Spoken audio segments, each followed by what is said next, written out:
The Layer's a hard place to live. Real hard. Ain't no soft landing nowhere in it. Smiling at you like it already know your name, already in the room when you walk in. That's the slings and arrows, you don't hear them fly, you just feel that sting and wonder where it came from. Whole layer wrapped in dark mystery.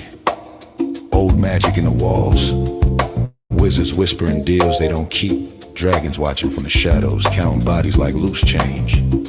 Succubus love looks sweet at first, then you wake up lighter than you went to sleep. Heart tax, soul pawn. It's war out here. Quiet war. Betrayal wear silk and smile real nice.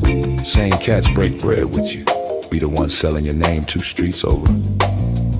This whole thing a stone cold trip, baby. No fair fights, no refunds. So whatever shield you walk around with, it better be battle tested. Not shiny. Not shiny. Not fresh out the armory, I'm talking chipped paint. Bent edges. Blood you couldn't wash off even if you tried. Cause the Layer don't care how fly you look in your armor. They care what's still holding when the smoke drifts off. If you still here tomorrow, still breathing, still standing on your square, then yeah, you's a bad mother. Shut your mouth.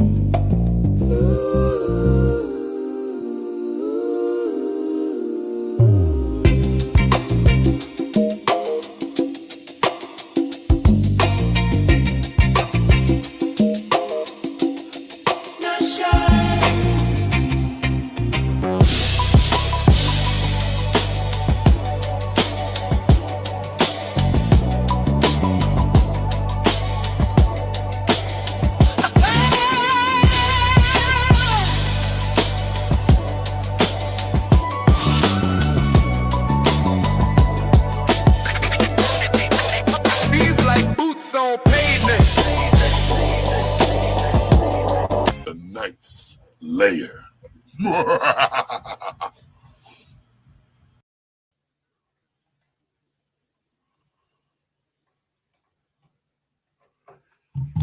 Yep. Monday the 22nd.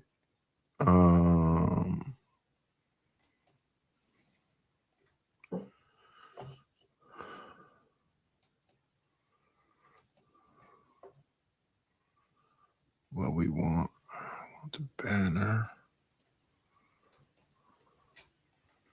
And want to get here.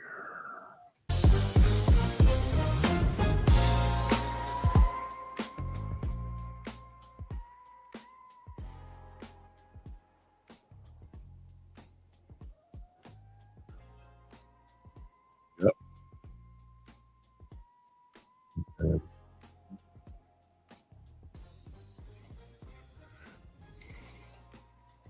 Another one like the other one. They keep losing watch hours, so I gotta try to talk to YouTube and ask them what's going on with that.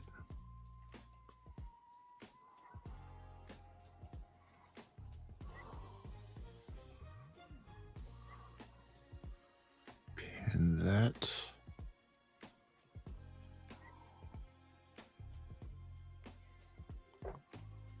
My goodness, that's just too much. Yeesh.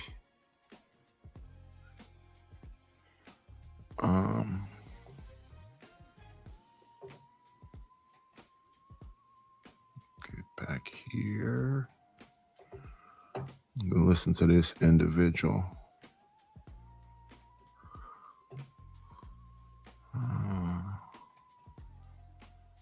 Let's go with it. Turn this down. I hear more. Right there is good.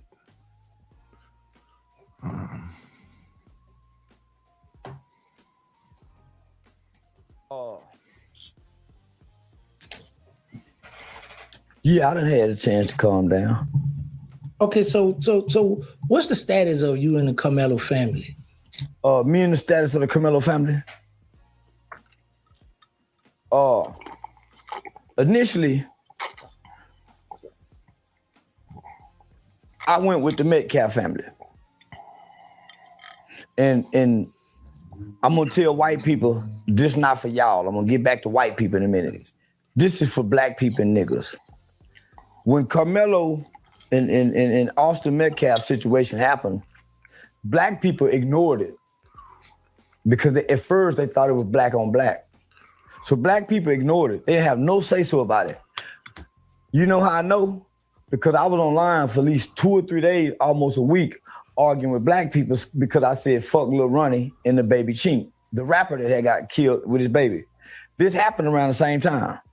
So when the mother put the GoFundMe on me for the rapper Lil Ronnie, I think the Metcalf family or Carmelo and them family had posted one. So I'm telling black people, y'all don't give a what I say about kids. Because if y'all really care about kids, y'all will be saying something about the kid that got killed out there at the track meet. Black people ignored that. When black people found out that it was a white kid, that a black kid gets a white kid, they immediately started giving to the GoFundMe. So at the time, I was doing a stream with Aiden Ross, and I was telling Aiden about it. And so Aiden donated $10,000 to the Metcalf family. And shout out to Aiden for doing that. I was under the impression at the time that Carmelo had brought a knife to school. So in my mind, if you bring a knife to school, and I don't give a damn if you're being bullied, I don't give a who you're afraid of at school, you need to tell somebody. I don't give a fuck. You walk by too many adults throughout the day going to school, you should tell somebody. So in my mind, this is first degree premeditated murder by a kid on another kid. This kid should get the max. That's what my stance at first, right? Mm-hmm. And you're talking to a guy who was the CEO of one of the most highly recommended youth organization in the state of Texas, which is Hyped About Hype Youth Outreach. It was highly recommended to all 254 counties throughout the state of Texas. Oh, wait a minute. I thought I sped this up.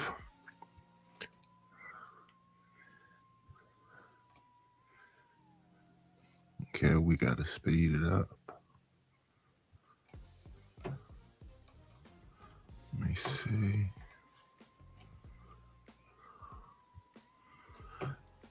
Okay. Let's go with it. By the Texas Juvenile Justice Department. I founded and ran that organization. So I actually trained all the state's juvenile correction officers. It's not a county probation department where I had went and trained in youth development. So nigga, I create a youth program for the state of Texas. So this is my specialty. Not only that, I partner with one of the most powerful and one of the top 5 best murder death penalty attorneys in the nation. That's a guy by the name of Mitch Nolte. I met Mitch Nolte through a lady who does criminal defense mitigation by the name of Shannon Ross. So along with myself, Miss Ross and Mitch, we've saved plenty of children who've had violent crimes out of Collin County. So this would have been our specialty. Mitch is from Collin County. Shannon knows the judges. I've actually worked in the Collin County courts with the juvenile judges. So I've been there saving kids. So this was my specialty. I believe it was first degree murder. Had he took a knife to school because he was bullied, right? Mm-hmm. So I say a few days later, maybe a week later, I get a call from a friend and said that the dad wants to book me. The dad wants to pay me $3,000. I think it was $3,000 or $4,000. The dad wants to pay me $3,000-$4,000 to meet with me. Who dad? Carmelo's dad. Okay. Well, I'm a businessman. He could be booking me for a killing. He could be booking me for a killing. Nigga, I meet up with him, get the money, and I keep the money. I listen to him, I look him in his eyes, and I listen to his story. His story made more sense. His story made more sense.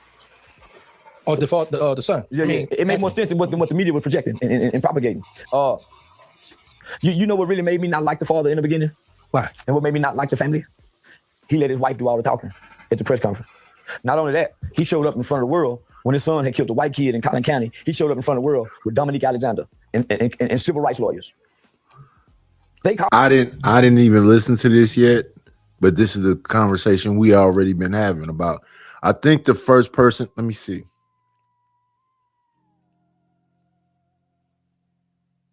I think the first person that had some concerns about that was Sel, like a year ago. And then we looked into the Dominic Alexander dude and saw his charges and crime and stuff he had did before he got into this social activism stuff. And then more recently, I saw Taz did a story on him too. Got a little bit more in depth. But yeah, this dude was the beginning of the problems, Mr. Dominique. Call me. Attorney Cole called me and said, hey, Charleston, can you help us promote the GoFundMe? Nope. I gave him to the white folk, the white family, and keep it wrong.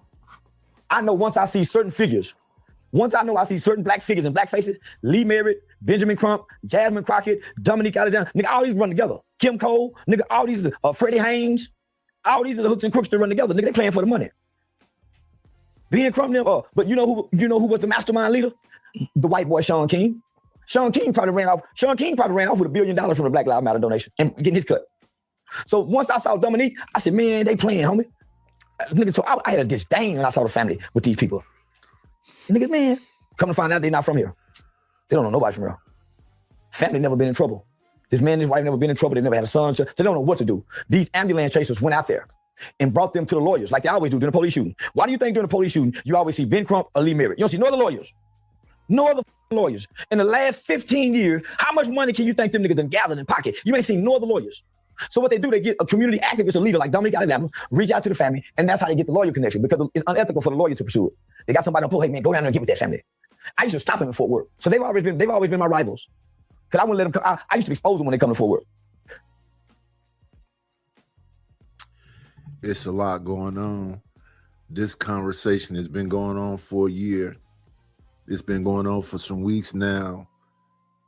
It's a lot of people that's emotionally invested in it. And some people don't care. It's just a story. It's just some content. And that's what I say about, are you concerned about the young, about everything, anything, period? Do people care as just content? They just want to see people go back and forth at each other and just, something to watch.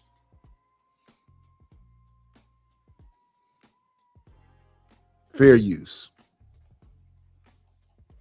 Because one thing about people can always say about me, as long as I've been working and dealing with the people, I've never asked for $1.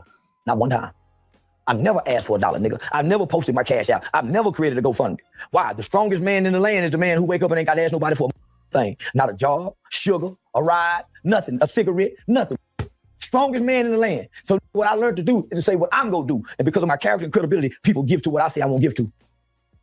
So yeah, nigga, so the dad paid me I think it was $3,000 or $4,000. I think he paid me $3,000 or $4,000. Told me the story. His character and credibility. People call Charleston a flip-flopper. They call him whatever they want to call him. He didn't figure out a way to make it work, man. Call him what you want to call him. I want to find a way to make it work without the humiliation rituals. Somebody gonna tell me they got something in their phone about me. I don't want nobody's information. I don't want to put nobody in no scandal. People used to come over here and get in the back chat, drop stuff. I said, nope, I'm not touching that. I'm going to leave that alone. I'll let some other folks deal with it. Let some other folks talk about it. And I'm not trying to come across like I'm a saint, but it's just some stuff. Yeah, I'm cool. I'll pass on. Like, I don't really talk about Galt that much no more, even though he's still doing stuff. I don't want to fight with Stanley no more. I don't want it to get that deep because it ain't that deep. Somebody said some shit to me I didn't like. I responded and said some shit I'm sure they didn't like, and let's move forward.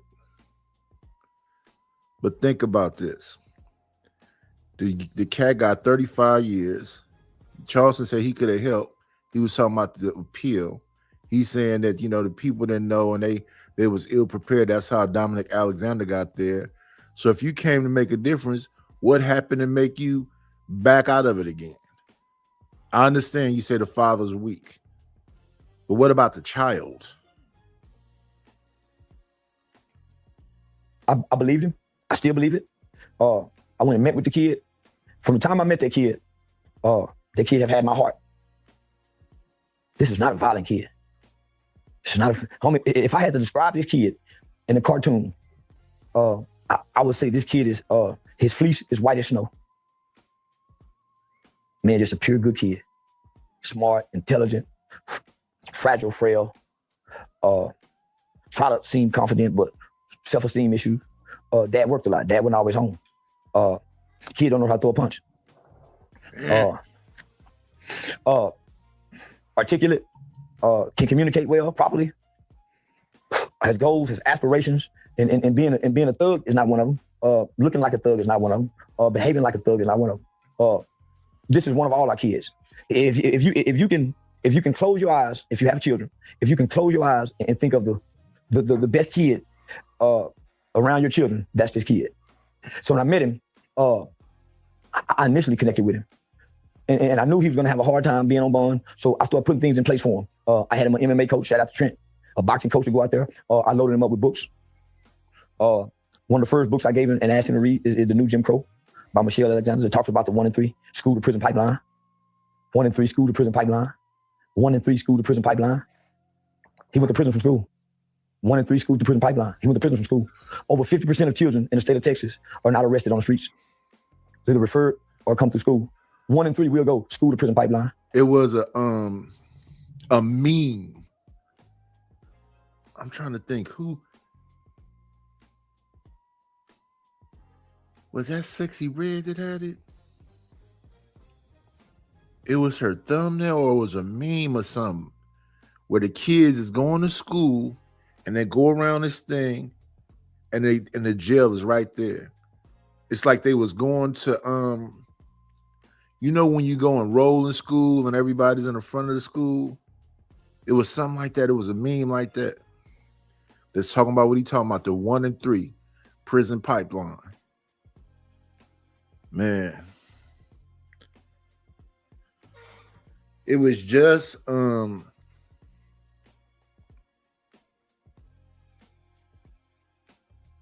Juneteenth. It was just Juneteenth. I was just on the panel. We're gonna look at that later. And I was just on the panel with Rogue C, Eater Man, Rude Imp. Who all was up there?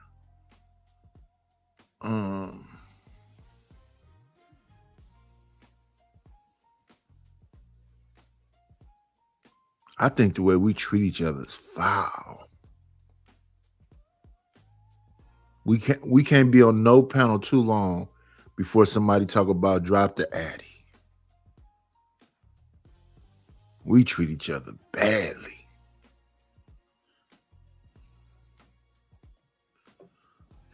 So let me finish. So the dad always seemed I don't like victims. I don't like people. I talk to victims and talk to them to be victorious. I hate a black man to see himself as a victim. I hate a black man that poor me. I hate a docile, subservient, beta male. Good morning, Rogue. Good morning, beautiful. Oh yeah. Let me do this since Rogue is here. Let me show her something. Let me show Rogue something right quick. Let me see. We got this. We got this right here. We got this. Let me see. Let's see, show this right here.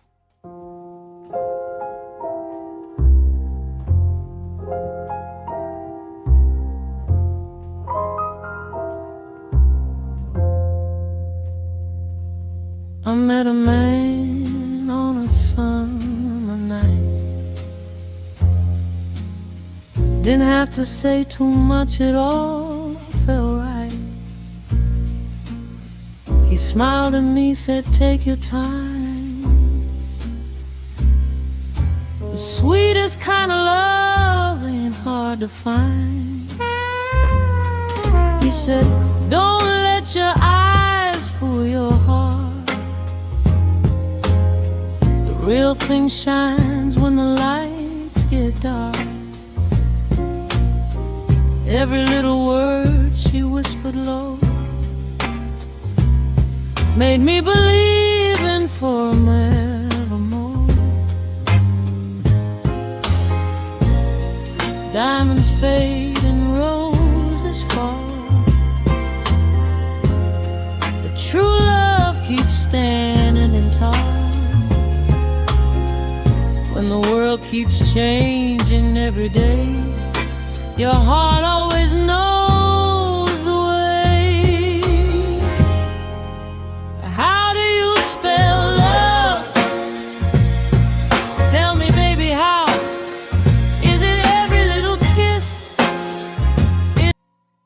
1920s.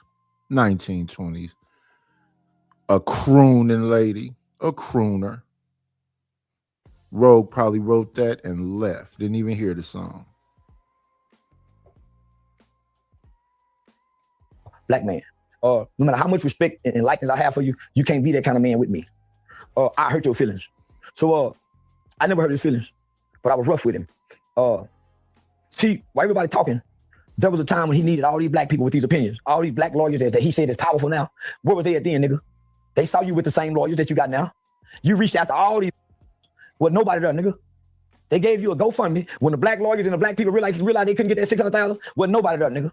The white people went in, and because there was so much controversy, and he had so many oppositions in the white Republican conservative world, they put a halt on that money. Only people could touch that money is the lawyers. He couldn't have no access to it. He couldn't. They would start going up to his job, acting like they wanted to buy a car. Get to the finance guy and say, hey, man, this son killed somebody. Y'all better get him out of here. The job didn't fire him, but just for the safety, and they had to let him go in the brain. They had to let him go. He called me crying, homie. I ain't no savior, and I don't give a damn about helping another grown man. But because of my heart for a son, I put him in the car with me.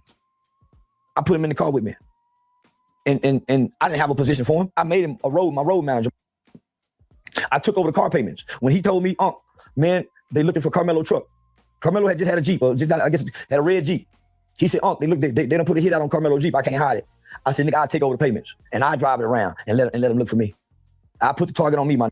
So he said they couldn't sleep home. They were moving so much. And because of my heart for my people and because of my heart for this family, they didn't deserve the backlash that they got from the white racist people, the threats, because their son made an impulsive decision. This was not a planned murder. Yeah, it was an impulsive decision. And the biggest mouth, I think his name is Jake Lang. And he was the biggest mouth a year ago. Like, here's the thing, when they go, that child's a murderer. Somebody got murdered. So yes, you can say that. But is he a murderer? Somebody got murdered. You could call him a murderer. But is he one? See, like the other thing is this. I was talking to somebody and they was going through this whole who's a hoe and hoes is this and hoes is that. But is she a hoe though? That's the question. I've talked to some women and I really listened to them.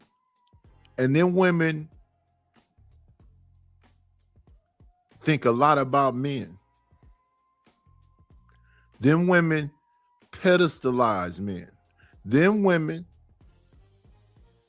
black, look at the black man like she want to help you. She want to, JP call them healers. She trying to fuck you into being a man. She trying to screw you into standing up. She believed in the men that she messed with. She not just a hoe. She just never really met no real men.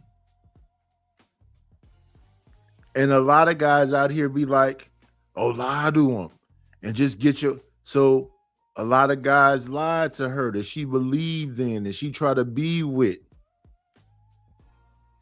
And by the time she figured out you wasn't shit, you had already hit. These conversations are a little bit deeper than the superficial level where people want to keep them at.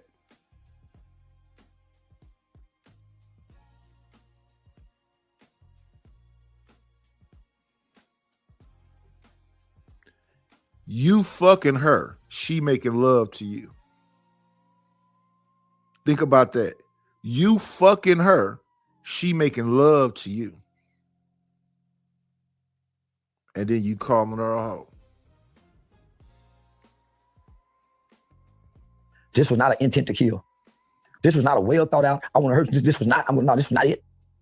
But white people treated it like it was. Not only did he have to move, the judge who lowered the bond, they haven't brought her up yet. She's in hiding. They thought threatening the judge is in hiding, nigga. White folks, nigga, no, the black judge who they voted in, she no longer is seen anymore. Her life became in danger. So here it is, this black family life is in danger, homie. Didn't you hear that man, didn't you hear Jeff Metcalf say, your mother live in Baton Rouge? We got, nigga, this is still America, nigga, the rural town, nigga. So, man, called me material. Nobody was there because they couldn't get the money. I took care of them. Not that they owe me anything, I never asked for anything, but I put a target on me. So I started going online, fighting everything that was coming after them. Sarah Fields, Jim Lane, the white boy that just got arrested for taking a shoot in the head with the 1 million by now. I made them target me, homie. I started attacking them, saying, man, y'all come after me so this family can sleep and get some peace. I offered to let them stay in my house in Dallas. Your whole family can stay there. Nobody know where it's at. So these people were actively seeking and pursuing them. Real white people, nigga. This Texas. So I took this big right. You used to see me coming at Jeep. Mm-hmm. They were looking for a son Jeep out there. Nigga, I let my son drive that motherfucker. And I knew I should have did it. I would pay him. I would give my son money, nigga. He Uber eating out in their old neighborhood in the Jeep they looking for. A truck run my son off the road. I ain't said nothing. I ain't gonna scream my mama. It didn't dawn on me. Fuck. That's some gangster shit, man. That's gangster.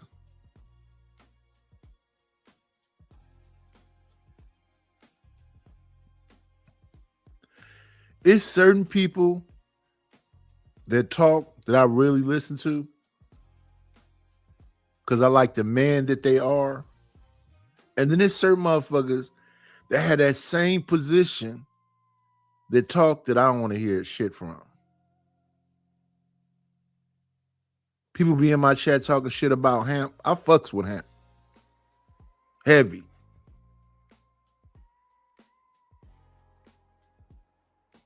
That's a cult over there. I don't give a fuck what y'all want to call it. I listen to him. He sound like he gonna protect his people.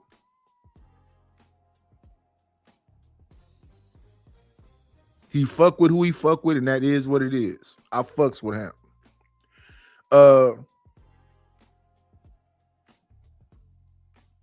Angry Man.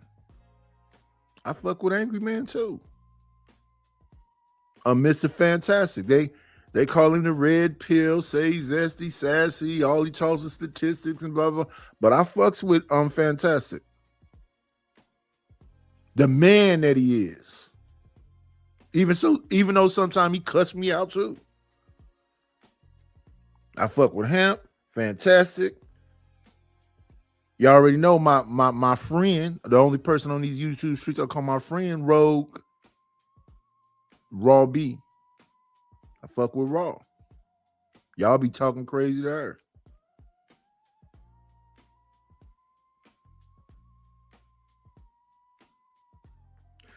As I'm getting to learn Mont, I fuck with Mont. Even though Willie Beeman and dropped me a bunch of times, whatever, I fuck with Willie Beeman. It's not a lot of people I fuck with in these YouTube streets. I'm coming to your channel to cuss them out. And it's the man that they are. Not that they agree with me or none of that other shit. It's the man that they are.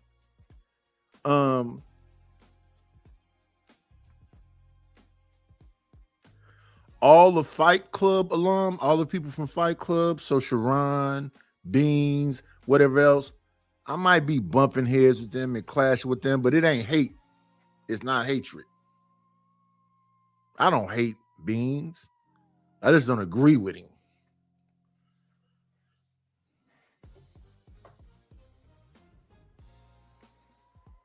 Nigga, this shit serious. What happened to me? I was so mad. He think I'm mad at him. Man, that truck run me out. So nigga, I'm invested in this shit. Just before now. Where was everybody at the end, nigga? Where was everybody at the end? I'm just paying him just to be paying him. People don't know the behind the scenes. Like a long time ago, Bomb Cherry said, Nightish, you TMI, too much information. Don't say nothing about it, because if you say something about it, they're gonna throw it back in your face. I say something about it, I don't care if they throw it back in my face, because I believe in transparency. I'm trying to get the fuck away from this house. I lost the house. The house is gone. I'm trying to get the fuck away from here. I need some movers to come here and move this shit. Let me go on it and start a brand new life.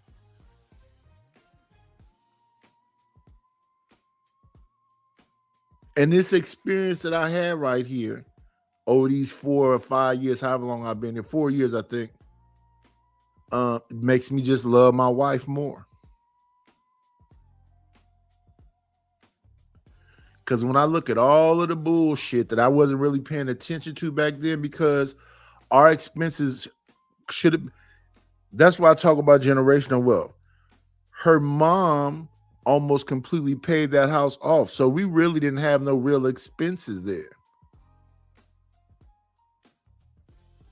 And I believe in black women having a power. I don't believe in trying to strip a woman of her power. Now, some shit, but here's the thing about my wife. My wife apologized to me a couple times about some shit and said some things to me. I just believe in the human condition, man. We ain't nothing but humans. We gonna fuck up. So all these people on here, they be talking like they perfect. And that's why I say it's certain people, I fuck with them as the man that I see them being. So like I say, Hamp, fantastic. I'm figuring out what's going on with Mont. I'm figuring out what's going on with Willie. But it's not a lot. It's not a lot. I think a lot of people is performing.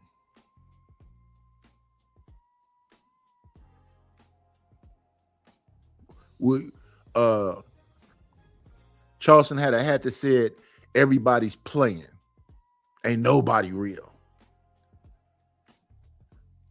They playing a dangerous game, lives is being lost, and they ready for all of the smoke, but they playing.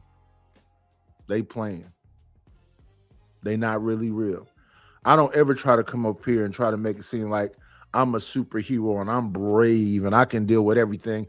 I just believe if I can inhale, exhale, put one foot in front of the other, that's a successful day. I'm up. Thank you. Thank God for allowing me to breathe and walk around and do whatever the hell this is we call life. I'm paying the car. No, nigga, I don't need this motherfucker, nigga. I ain't need it. Just hipping him, nigga. So he telling me I'm at his beck and call all to the day, all up into the trial, even throughout the trial. I'm at his beck and call. Any hour of the day, I'm at his beck and call. Me and Carmelo texting back and forward. He one of the most positive kids. He's stronger than his daddy. He's stronger than his daddy. Every book I gave him to read, he read it. He's stronger than his daddy. His daddy whining, man, I'm at his beck and call like a real brother. Good morning, RHS. Long time no see. I hope you had an amazing Father's Day, brother. Shout out to you. But I ain't never making him feel like I'm over him or nothing. I'm talking God talk, trying to give him faith I ain't got. Lying to his son, telling him God got it. It's gonna be all right. But I saw that white jewelry and I quivered, shivered. But I told him it's gonna be all right. God gonna work through that white jewelry. I was lying. I didn't believe that. But I couldn't tell them I ain't have faith no more. That's nigga, I lost faith when I seen that. But I'm in this beck and call for a whole year. I ain't nigga. I ain't telling me I'm having fun for the whole. No, nigga. I gave him my heart. I gave him my time. I gave him my money, and I never spoke on it for months. for months. This man was saying, man, I feel like this lawyer gonna sell my baby up the road. He telling me this, man. He telling me this. Where you get the lawyer from? Dominique. It's Yellow Beezy lawyer. Nigga, ain't no murder lawyer, man. That's a dope boy lawyer. Yellow Beezy gonna lose with him is what I told him. That is young, my man. Woo-wee. Dominique got the lawyer? It got something to do with Yellow Beezy?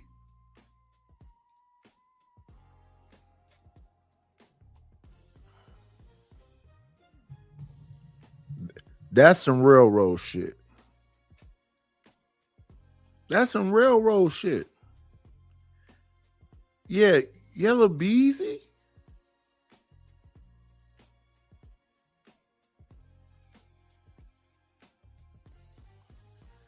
Deacon Dave, sometimes people lie to you to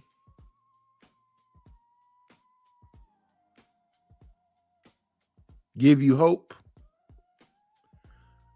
They lie to you because they don't think you can handle the truth. Baby, do I look fat in these jeans? No, baby, you look sexy as ever. Why would you focus on she got love handles?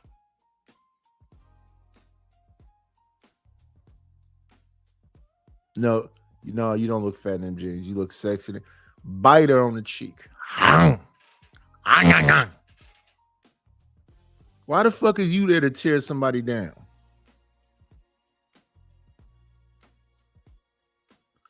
I'm gonna always look my nigga in the eye and say, we got this, even though we probably about to go die.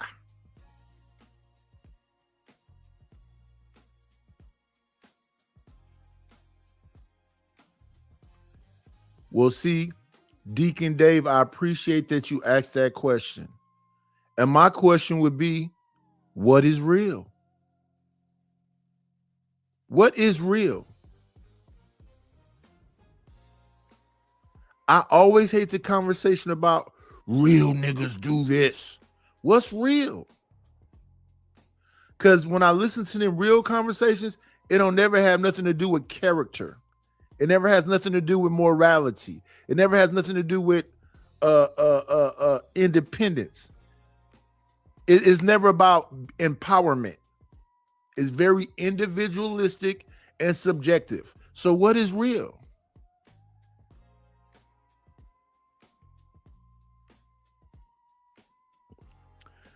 And then the other thing, Deacon Dave, because you be over there with the intellectual, the guy that reads the books, the one that said he's smart, right? You be over there with Stanley. So when you say it's a black thing, black is a social construct. So if you say it's a black thing, then what's real about that?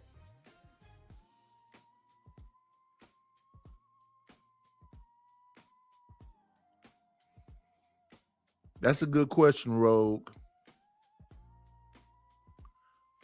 That's a good question. That's a good question. That was the conversation I was having with my brother Maurice. Maurice sent me some bread when I needed it and told me, don't worry about it. You got it. I rushed and got the bread back to him. He was like, brother, I told you don't worry about it. But I'm the kind of person, I can't fuck over my people. I need Maurice to know I really fuck with him. So I can't fuck over my people.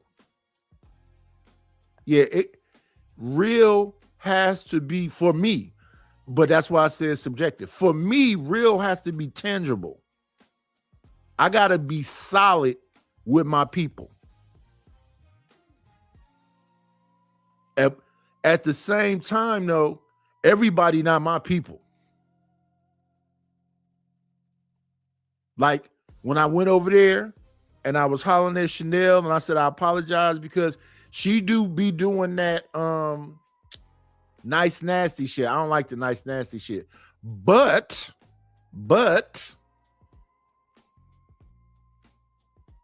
like I say my YouTube friend is Raw B, and people don't like Raw B because of her conservative mindset and certain things that you say. They'll say that she's male identified and all that other shit. You know what I'm saying? Say what you want to say. She's just been solid with me. I don't know about all that other shit. That's all cool. And when I disagree with her, we don't have to argue. Some things I disagree with her about, we don't have to argue about. I just accept that. And I think that's what being a real friend is. You and your friend can have disagreements. You have to accept certain things about your friend.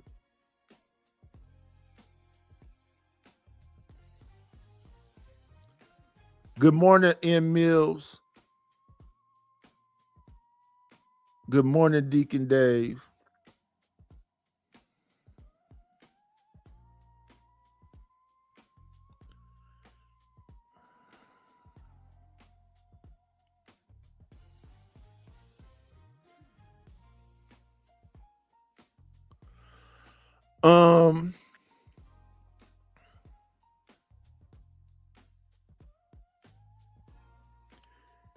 What you'll notice about me, Deacon, like for instance, let me see, is she in the building? I don't see her name today. Let me see. Yeah, she's not in the building today. You'll notice me and Choc, CHOC. You notice me and Choc a bump heads every now and then, but she still got a wrench. Cause yeah, I don't need you to kiss my ass.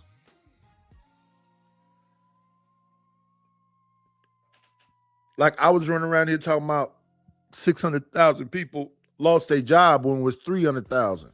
Because I'm doing it's a lot of shit going on. I think leaving this house is going to free my brain up for space to get some other shit done. So I'll be in a better place because it's so much bullshit involved in home ownership. But I got to get back to some ownership because it's important. Hopefully I'll be able to do that. Get my shit all together, get it organized, get it proper, get my, trust and will and life insurance and all that shit together. Because we got to be responsible. I don't want nobody selling on motherfucking, I don't even think nobody would. Car wash, sell dinners, GoFundMe. Well, it's one person that might do it. But yeah, I got to get my shit together, brother. All the way together.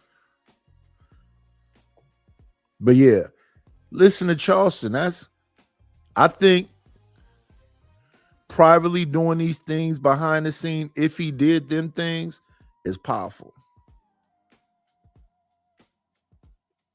And Deacon, I hope the best for that relationship with you and Stanley.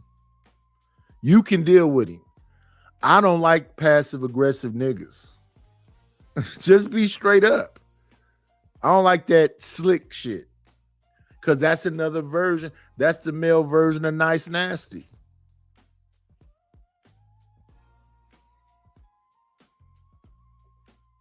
I like people to like me for me. And I'm the person y'all see and hear right here. So if you subscribe to this channel, do you mess with me is the question. And I'm very transparent about all of this shit. Other day, my cousin gonna say, I asked him to go to the store for me. Cause I usually do everything digitally. I like my money to be either on that Cash App, that PayPal, that Venmo, the Zelle or whatever else. Cause I don't want no paper money. So I've been Facebook marketplace and shit. The other day I sold a 5-bedroom set. It's the mattress, the bed frame, 2 sheet sets, comforter, and pillows. I got another one that's still in here. I sold it for $150. But I can't do shit with cash. So I need somebody to come here and go spend the cash or put the shit on my card.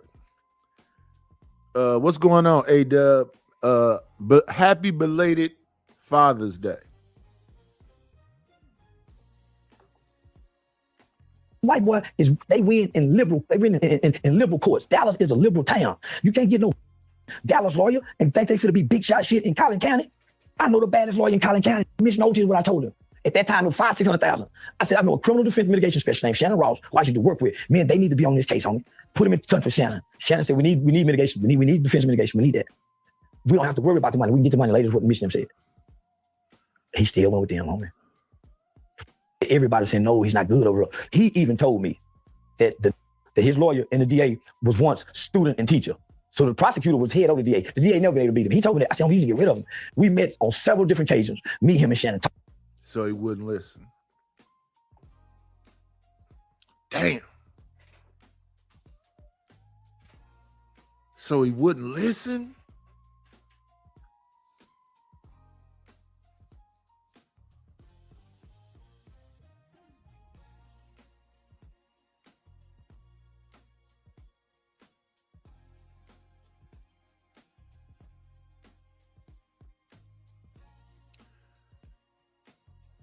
Deacon Dave friend said, Deacon Dave friend Stanley said, motherfuckers is low informational, highly opinionated. I'm gonna put that shit on the shirt. Low informational, highly opinionated. It's something else I did outside of the Rogue stuff.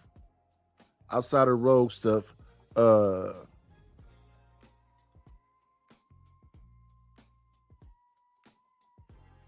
Bomb says she making wine and she needs some labels. Bomb says she making wine and she needs some labels. So, Bomb, I did this one. This is the black and gold, Bomb. That's the black and gold. Purple Rain wine talk. This the white and gold. Wine label. That's the red blend. Wine labels. We do it all over here. Book covers, wine labels. We'll make you a beautiful song. Let me see something right quick.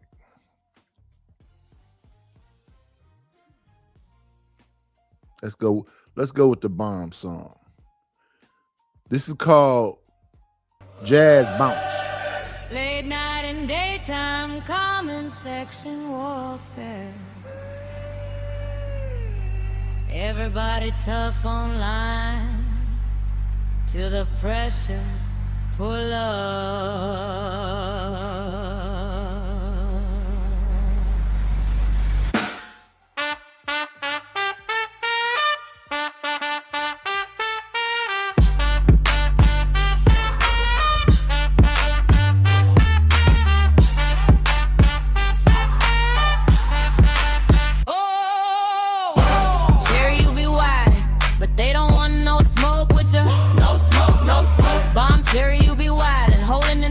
They know what's up with you. They don't want no smoke with you.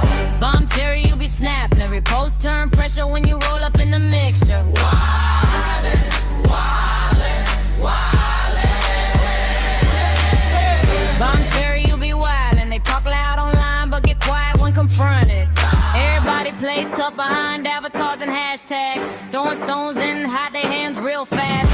Gender war, battlefield, all toxic and bitter. Everybody keeps score like love a competition. One side screaming all figures trash. Other side yelling all Mrs. Gold Diggers back.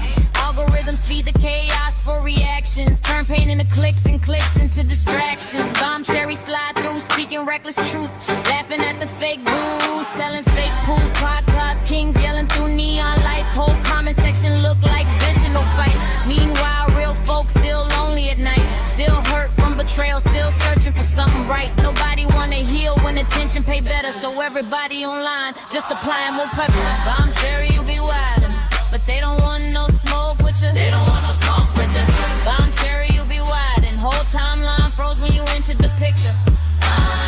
Bomb Cherry, you be snap. Every live turn chaos when you stir up the mixture. No smoke, no smoke. Bomb Cherry, you be wild. Everybody loud online till reality hit them. Shout out to the Bomb Squad. The brother Rude is in the building. Salute to that man.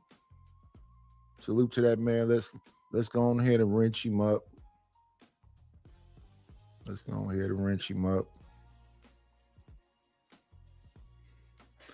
Shout out to Bomb. You know, our initial meeting was whatever, blah blah blah blah blah. But now that we didn't heard Rude tell his story and the situation and blah blah blah, I can understand. You know what I'm saying?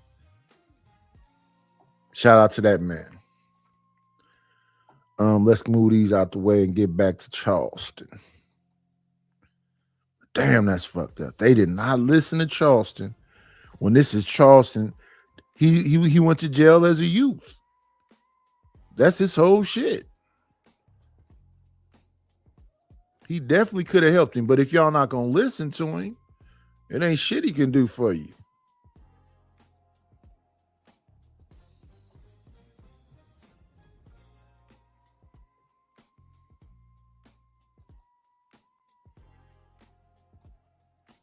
Talked on several different occasions. He stayed with them for whatever reason, homie. But the guy ain't stopped hearing him. I was frustrated, mad about it, homie. But I ain't stopped. I'm taking his son's shoes. I'm taking him, you know, just try to keep his kid a good kid. Good morning to my brother Sharon. What's going on with you, Sharon?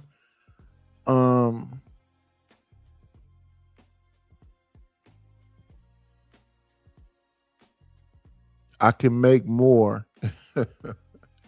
Hey, listen. Here's the thing, though, Deacon. And this might sound crazy to you, but it's just the truth. I'm pro-black, brother. I was born in the 70s. I went to them breakfast programs that the Black Panthers had. They said that the Black Panthers was communists, and all kind of shit. Don't change that, you know. And that's what I be saying about a lot of shit. Captain Tazoriak was having a conversation over there on Raging Tomato, and they were saying that they called the Hebrew Israelites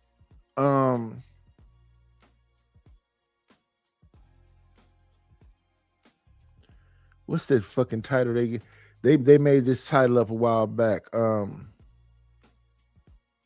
Black identity extremists.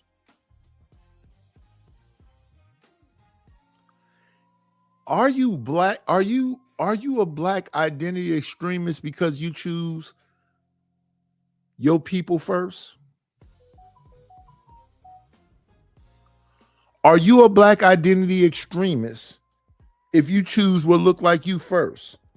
We used to have what's his name? Multi-generational mulatto come up here and say, Nightish, you a mulatto. No, I'm black. I don't care. I don't give a fuck how much I stay out of the sun and pink my skin get. Nah, I'm black, brother. I'm black. I love black people. You know, they used to say me and my wife look like brother and sister. Like, what the fuck? But yeah, shout out to her. I hope the best for her. When I think about this whole heaven and hell shit, I want the best for mine.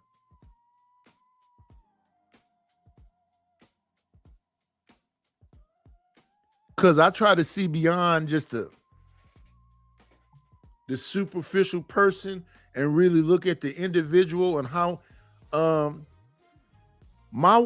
but I think women in general, but my wife is a people person, and all I ever seen her do is help people.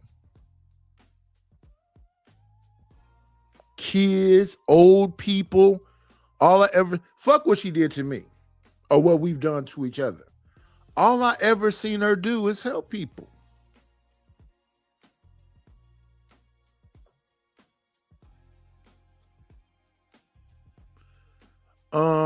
Let's give some love to the people that support the channel. We're gonna go old school. I want to thank you.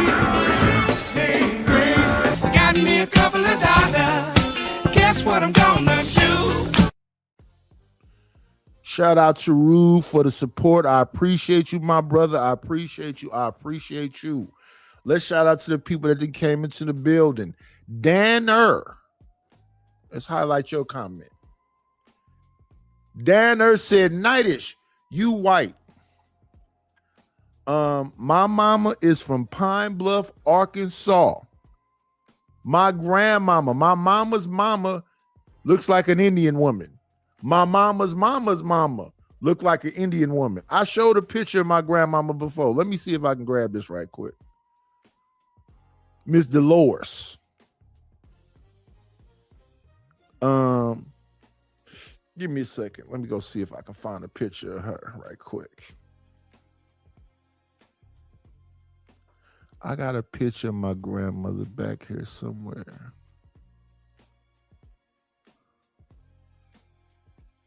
There she go right there.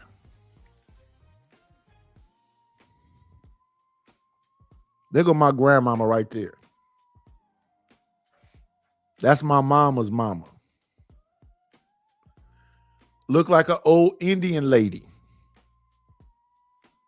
I don't know if it is some white people in my family. I don't know where they are, because I know my grandmother and my great grandmother on both sides of the family, and I've seen pictures of their husband. I don't know where the white man is at, but that's my grandmama right there. Look like an Indian lady. Now that's my mama's mama. Now let me see. I think I got a picture of my daddy mama back here too. Give me 1 second. I got a picture of Miss Otis. Where's she at?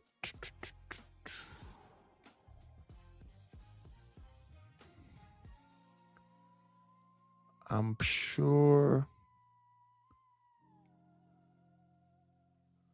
Where my other grandmama at?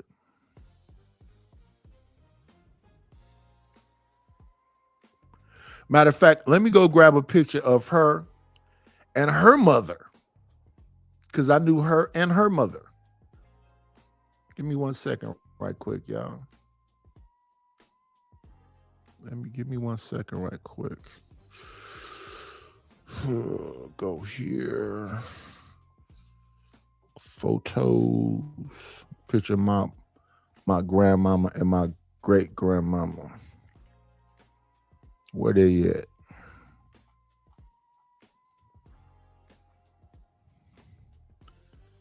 Because they was at my wedding together and I took a picture of them there. Where is that? Let me see.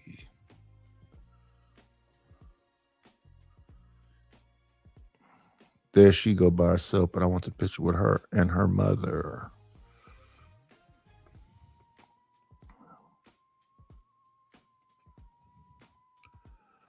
Where is that picture?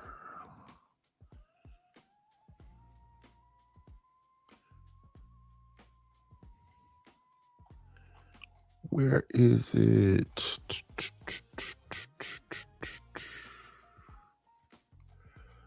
Let me see.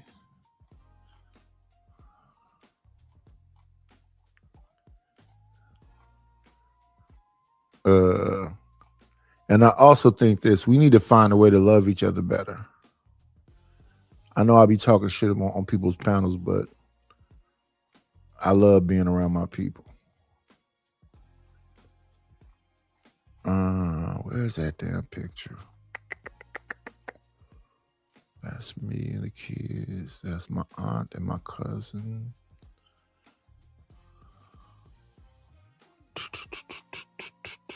Damn. 1 second, y'all. 1 second. And we're going to get back to Charleston. People be like, fuck Charleston. That nigga say everything about. I be wanting to hear the details. What made him change his mind, and now we hearing the details. He was financially invested, emotionally invested, all those things, and they wasn't listening to him. I'm just looking for the wedding pictures. There go my mama. Let me see.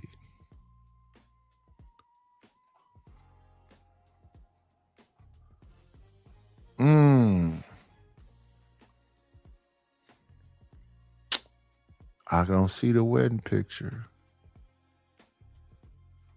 So I just get my grandmother because I don't have my great grandmother and her sitting together at the wedding. Let me see. Where you at, Grandma?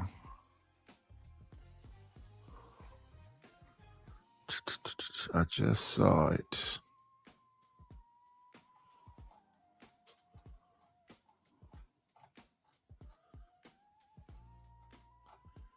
I just saw the picture of my cousin. That's a blurry picture.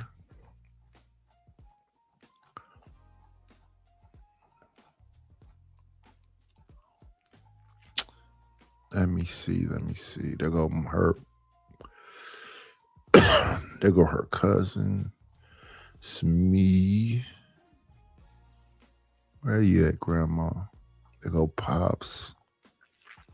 My cousin.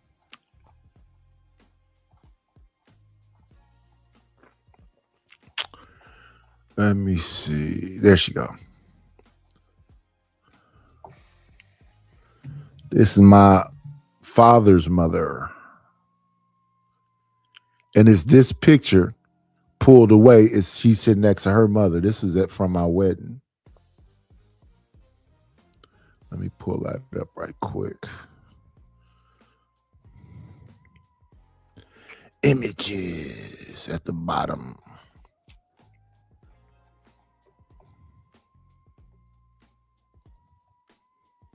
This my daddy's mother with her church crown on. That's my daddy's mama right there. Where the white people at? That's my grandmother on my father's side. This is my grandmother on my mother's side. So that's a Native American woman that's black. And this is my grandmother on my father's side. Where are the white people at?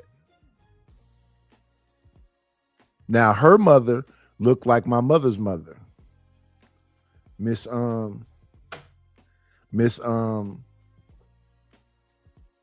grandmother on my father's side is Otis. Her mother is Beatrice. That's my great grandmother. When I was how you doing, Miss Angel Earthlove? When I was younger, my father used to be a property manager, a bunch of apartments. My great grandmother Beatrice is the one who owned all them apartments. So he used to say, "We going to see the boss." He never said that was my great grandmother. I remember being in our house waiting while he was waiting for her. He would go in the kitchen and make coffee and stuff. I'm like, he real like comfortable and free in his boss house. And I was around these people when I was young. I remember I used to be on her organ, playing her organ. And my father would tell me, don't touch him. And she would come down and say, leave that boy alone and let him play that organ.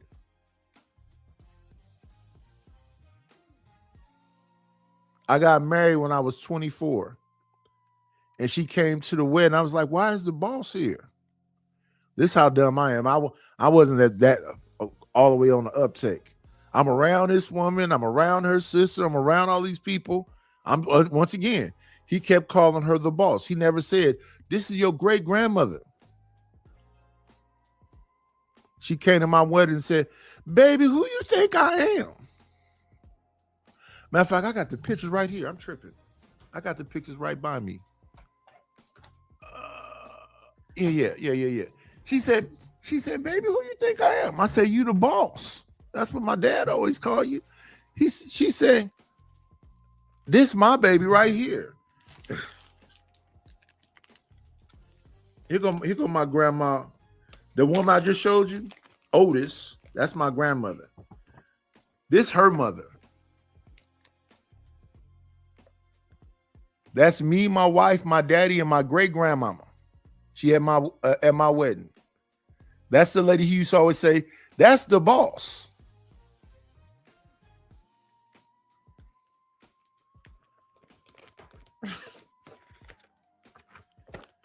Miss Beatrice. That's who that is.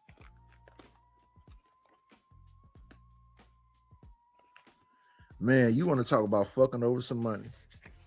Yeah. My wife did take care of everybody, but you talk about messing over some money. Let's see, I do got a picture.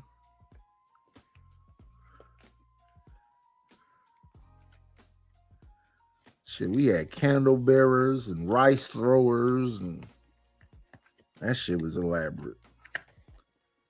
Where's the picture of my grandmama and my great grandmama at my wedding? My mama, my grandmama, my great grandmama. We had 250 people at the wedding, y'all. I tapped out around about 11 p.m.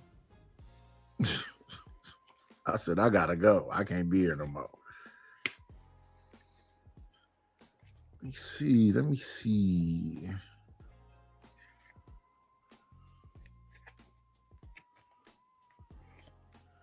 Let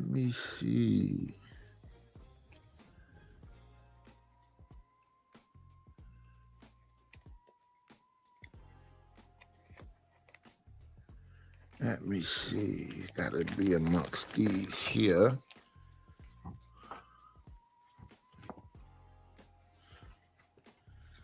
Let's see.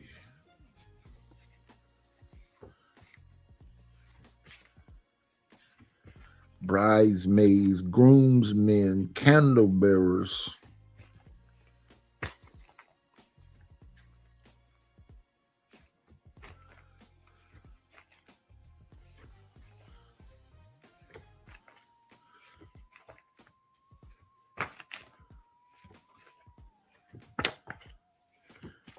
Damn.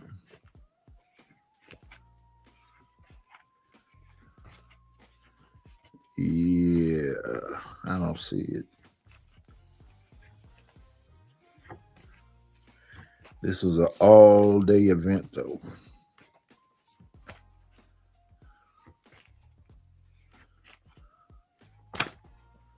Is that it? Nope.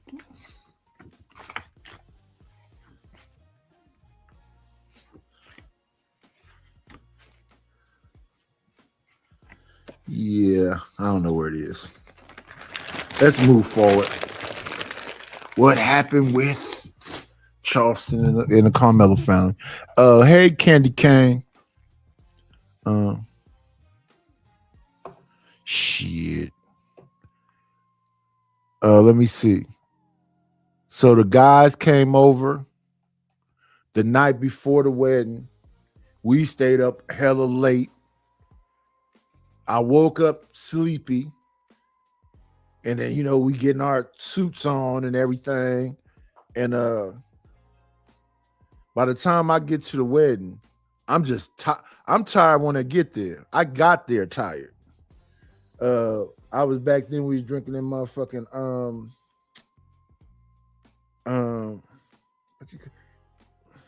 what was the name of them motherfuckers?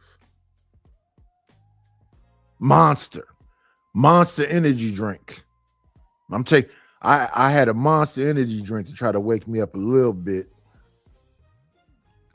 11 o'clock though, I tapped out. I'm like, yeah, I can't do it no more. I done danced to my feet, and I'm dancing in some motherfucking square-toed Stacey Adams. Stacey Adams is a hard shoe. Especially the new Stacey Adams, it's not comfortable really. They look cool, but they're not comfortable.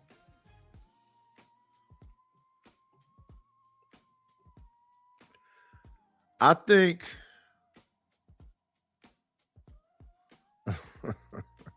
I seen a bunch of them women taking them high heels off and putting on slippers.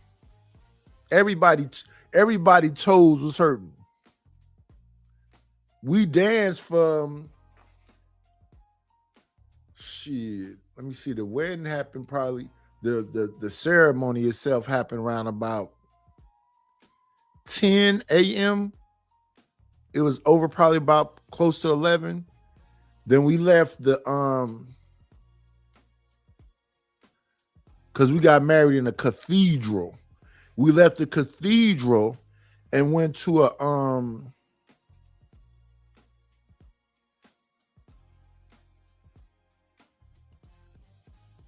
I don't even know what you call the place. It had a stage, an auditorium. We left the cathedral and had the reception or whatever you call it at an auditorium. We got to the auditorium around about noon, 1 o'clock. Yes. At 11, I tapped out. 10 hours?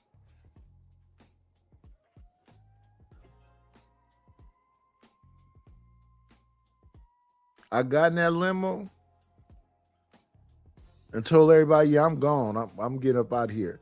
Like 5 of my cousins came with me to the house. I got to the house and took them shoes off, took them socks off. Yeah, I tapped out.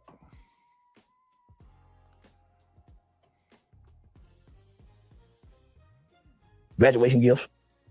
But nigga, I ain't doing this looking for nothing in return. I really believe that's a good kid. Still to this day, he didn't intend to do that. It's a reason why they ain't released the whole video. It's a reason why America have not seen that video. It's a reason why. With criminal defense mitigation, Shannon would have had an opportunity by way of the courts and Carmelo's rights to interview every kid up under that tent. Why didn't no kids intervene?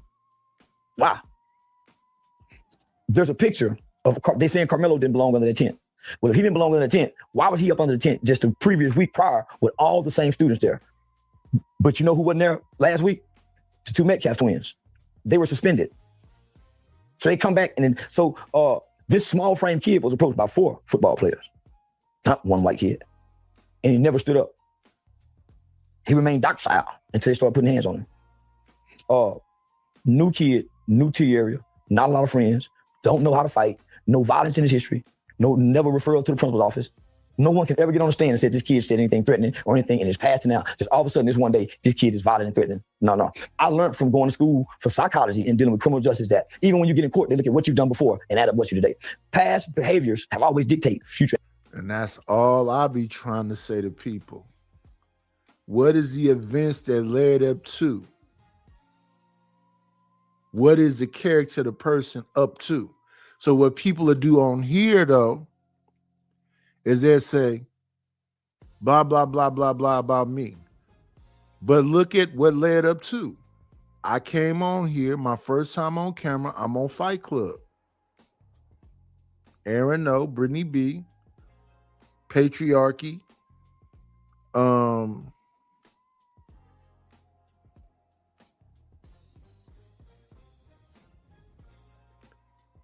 Fighter Complex,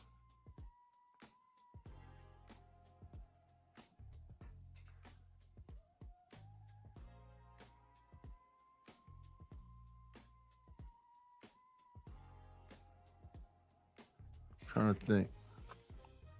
The very first night I came up there. The very first night they was, before I ever even got up there, I used to be in the chat first. They was on me in the chat. Then when I got on camera, it was up and it was stuck. I started my channel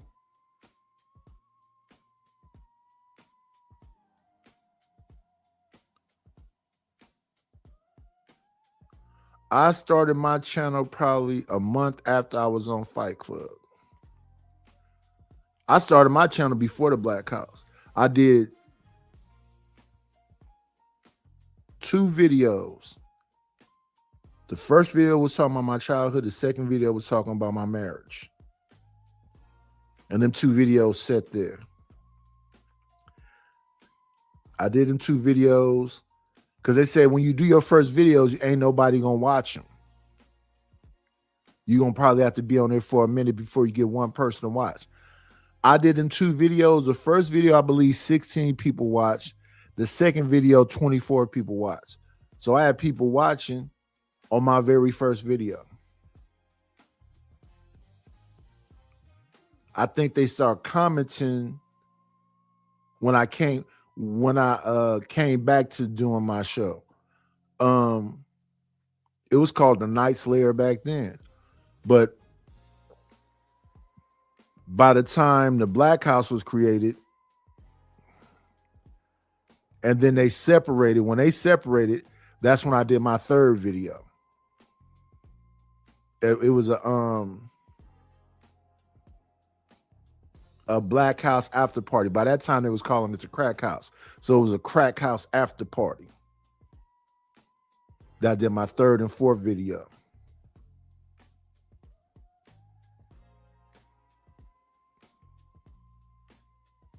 Then I left from over there, and I was just doing my video. I started doing my videos after that. Fatty came, Jay Prince came, Aunt T came, Daryl Long came. Almost everybody from the Black House came and uplifted the first layer. The first layer got most of my subscriptions from Fatty and Jay Prince.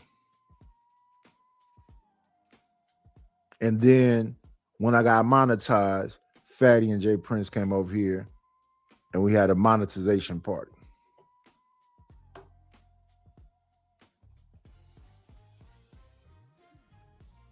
Fatty sent me the most money. Actually, this kid has no past behaviors of this. If nothing else, negligence, homicide. If nothing else, involuntary manslaughter, but not first degree murder. Because that's intent. He didn't have any intent. One stab. With what? It wasn't a knife. So the wordplay was very tricky here. When they say a shove, it wasn't a shove, it was a slam on the ground. The mitigating factors is this kid have epilepsy. Any punch to the head, seizure. Too much stress, overwhelming, seizures. So those are the factors. Ineffective counsel, never objected to anything. Should have been a change of venue. Shouldn't have stayed in the county. I told that nigga, man, tell him move it. He said, man, they say we might get worse than jewelry. You ain't gonna get a better one, nigga. That town, Collin County, is like this new town that's being built that we hear about online. They're just an all-white town and don't nobody live there but white people. That's what Collin County. That was one of the first towns to do that. Yeah, that was one of the first towns to do that. Now, see, we didn't know all of this. We didn't hear all of this. What we heard is that Charleston White just said, fuck him, and moved on. Shout out to another one of my good brothers. I ain't seen him in a minute. A brother of a certain age. Let me give you a happy belated Father's Day, brother.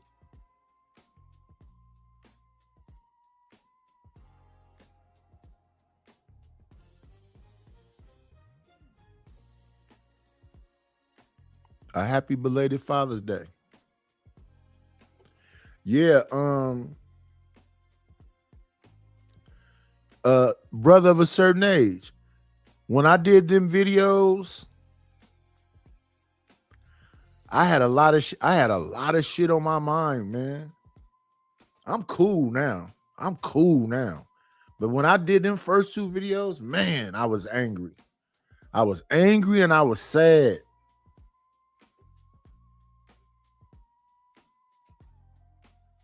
I'm really not sad no more. But when I did them first two videos, I was angry and I was sad. And I think people gotta say some shit out loud to get it off their chest. Ever since them videos and all the other shit that happened since then, that was helpful to me. Even now, this shit I'm going through now, it's helpful to me. I just want to make a smooth transition and get the fuck up out of here and get some shit figured out and then get back on the damn treadmill. Not a victim. We just talking. Just 10 years ago, nigga. If you go through Collin County today with a quarter pound of weed, you might still get 10 years in prison. When in most states it's legal. A quart, 4 ounces, 5 ounces. You might still get 10 years. If you listen to the closing arguments of the DA, he wasn't just talking to that little black kid. You know why I'm so angry with that nigga daddy? That's what I want to get to. Why? Man, just let me vent, nigga. Well, do your thing. Just let me vent, nigga. The prosecutor, when he was giving me close out, he told Carmelo, look at me. You look up at me when I'm talking to you. This is our town. And nobody's gonna come in.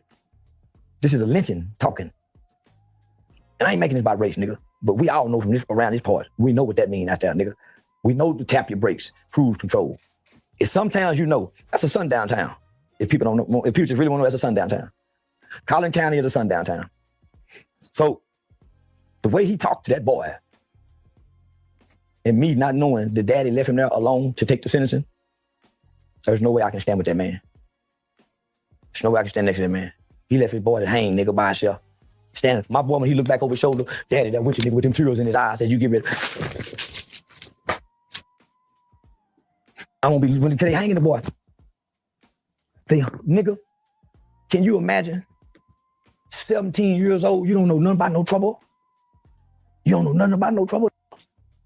So one day you at home with your mama, your daddy, your little sister, nigga, and this kid is innocent, nigga. He don't know about dope from that smoking weed, none of that.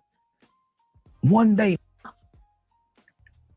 you wake up the next day, you in TDC prison. You done skip the process of the county jail of waiting to have to psychologically prepare.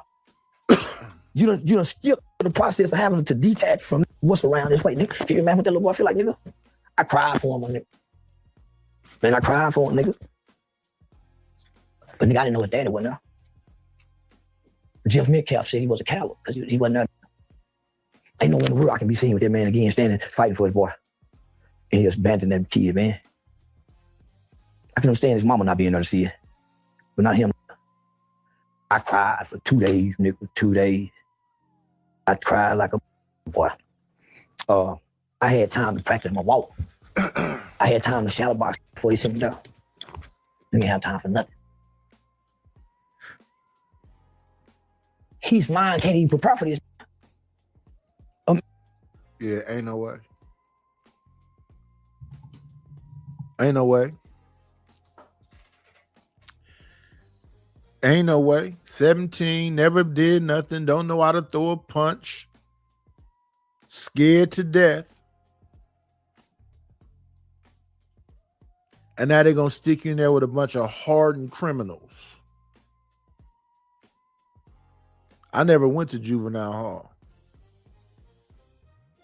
Minute I turned 18, sent my ass to jail with a bunch of grown-ups.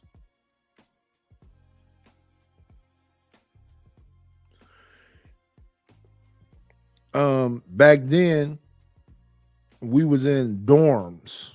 When the first time I went to jail, we was in dorms. Big, wide open dorms. You're not behind no wall. It's just a gate in front of you.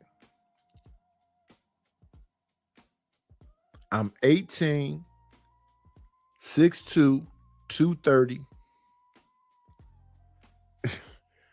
And the motherfuckers is fucking with me, fighting with me, starting shit with me. It's people I know from my neighborhood.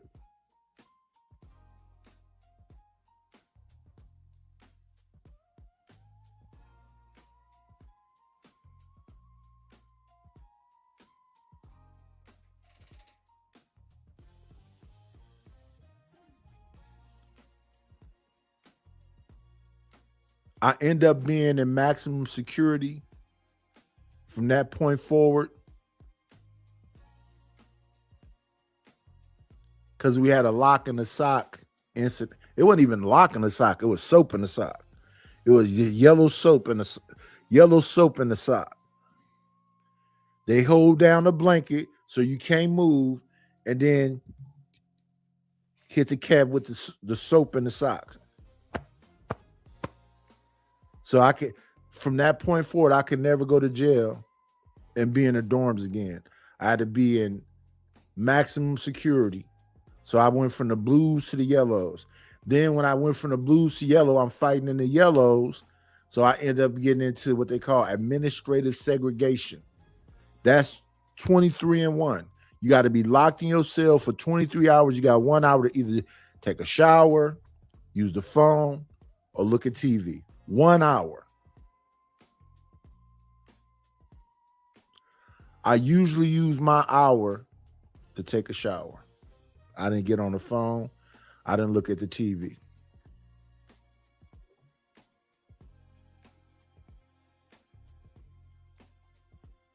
Imagine your baby just graduated high school one day, and the next day he in hell. If he got to wait 2 to 3 years on appeal, he ain't gonna be the same kid. He gonna be a monster. If he got to wait 2 to 3 years, homie, if they can't go get him, hurry up and get him out, get him a appeal bond, he ain't gonna be the same kid when he come back. No kid should be there. Now I hear people say, man, he's 19, man, that boy ain't like, man, that don't mean he's grown. So I raised $1 million. They want 150,000 off top to retain an appeal lawyer. I put up 75 after most of my total. The first thing the dad said was, we need to start a GoFundMe, man. They shut the GoFundMe down. When he tried to get the GoFundMe, he called me. They shut the GoFundMe down. I said, shit, nigga, that's good. Yeah, nigga, all that big. Now we can show the world for us, by us, with us, of us, or against us. Now we can show the world we can take her on like they do theirs. Chud got $1 million. Derek Chauvin got everybody done something to it. They raised $1 million for him. Let me see if I can do it for you. What I told him. I think I can do it. I got you, nigga. Tell him I got it. Tell him I got it. When you talk to him, tell him I got it. You send him some books to read to keep his mind straight. He called me back and said, man, we didn't even have the medicine. I said, I got the $1 million. I got called from, man, some big name people. And I told him we're not doing no GoFundMe. We're not doing nothing publicly, but we got to go. I don't beg nobody answer for nothing. The strongest man in the land. So nigga, I'm strong. So I can't. So a lot of people don't want to do it publicly because they don't want to be, it's too political. It's racist, yeah. So they'll love to give in the dark. So I never came and said anything publicly. In less than 24 hours, I was calling him, saying, hey, we're gonna meet here to get the lawyers the money. What's going on, Missy Blue? Good morning, beautiful. What's going on, CKJ3? Let's talk about this. Hey, Sin7. Sin be sending me stuff from the back to look at and check out. I've been paying attention to it, Sin, but we going through a little bit of something right now, but we're gonna get back on top of it.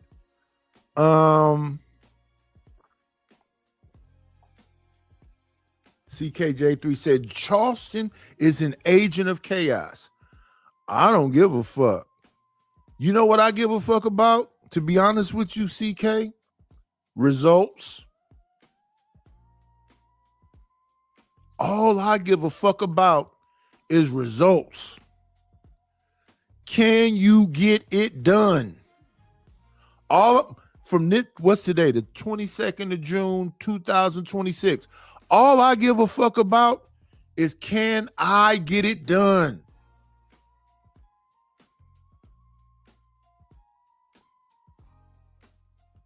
This is what all niggas need.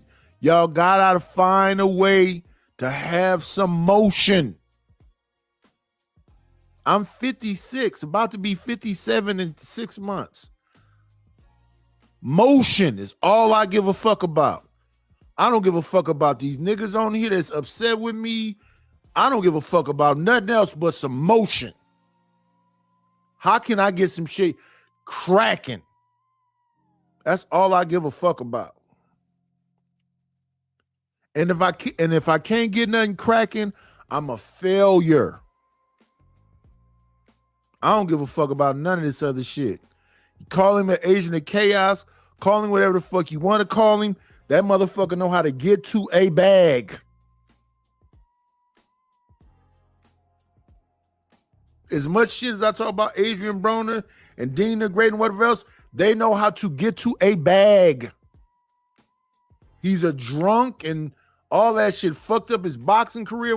But that young motherfucking Dominican or whatever the fuck Dean is, they found out a way for them to get to a bag. That's all I give a shit about.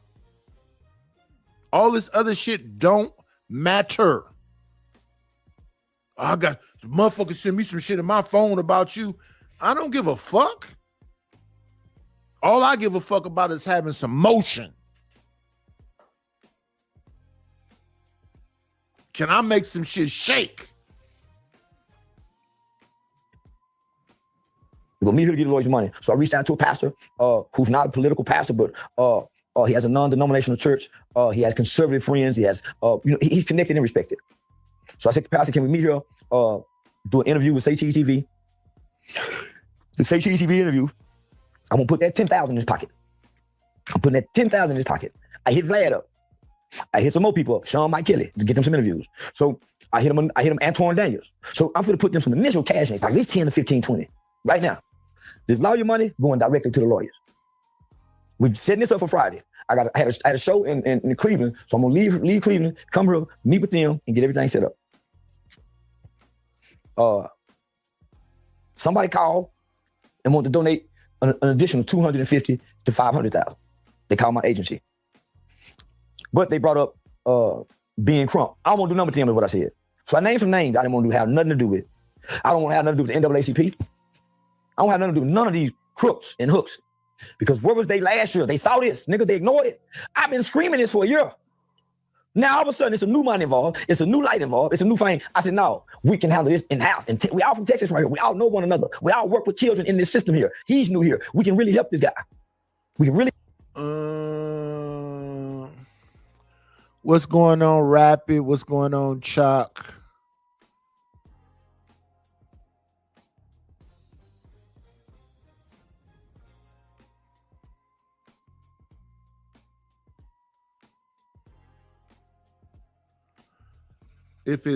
Here's my thing with this the Agent of Chaos. I don't give a fuck.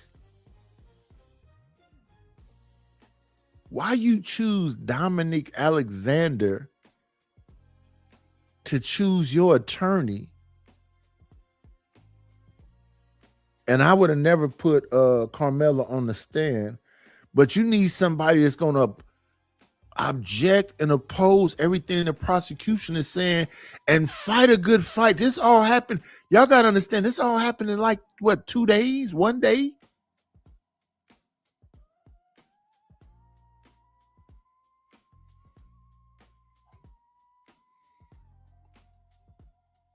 Help this guy. But if you guys come in with this race shit, man, y'all got Texas up. Y'all got Texas up. And when y'all file that first motion for a new trial, they're gonna deny it, and that kid's gonna do about 18 on that 35 now. My game was to change the narrative. I told her daddy, we not gonna make it about race. The issue is about the prefrontal cortex, the lack of brain development at his age. The Supreme Court said those are factors to factor in. We worked on the Miller Brown ruling. How we got George Token him out, Eric Brown. So, man, the kids who had life without parole throughout the country, this has been the deciding factor of getting them home. Brain development, being impulsive. This was not intent. So, I told her dad that was angle. Behind my back, before the meeting, he met with Pastor and asked Pastor, after we paid a lawyer, where's the rest of the money go? Who go handle the rest of the money? Me, nigga. They giving it to me because they trust me. Why would I give my credibility to you? And they already suspect you've been doing it. He wanted to get the money and then separate from me. He said, Unc, I need to move. We'll help you move. We'll help you move. We'll help you move. But then we ain't giving you the money to do it. We're not giving you the money to do it. Let me see. Let me get on the big screen. Remove this. This is what I be doing. I be leaning in the chair like this. I'll be leaning in the chair like this. I put my hand over the I'll be leaning in the chair like this.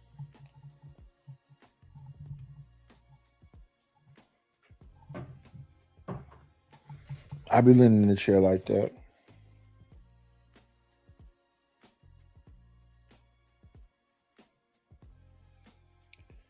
These people say they're gonna do stuff. I want them to hurry up and do it.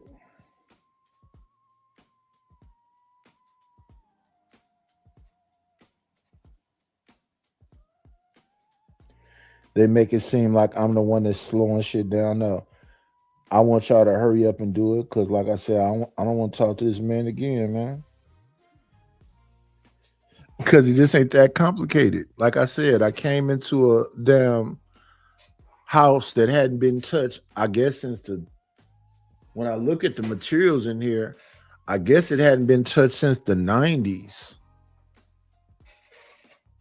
The plumbing is shot. The roof is shot. The walls is, I'm sure, got asbestos. I came in here working. I did all kind of work, and everybody can see the work. The first property management company screwed me. The second property manager have a relationship with the lender, so they just bypass me and she go give the money directly to him. I don't like that shit either. I need to get away from this. Stop thinking about them two individuals. Flush them out of my mind.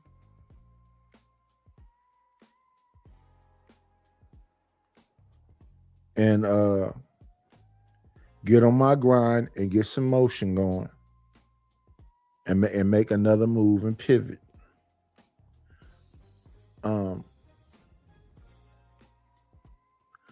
I don't think about myself the way other people think about me. But what other people will try to do is they'll try to like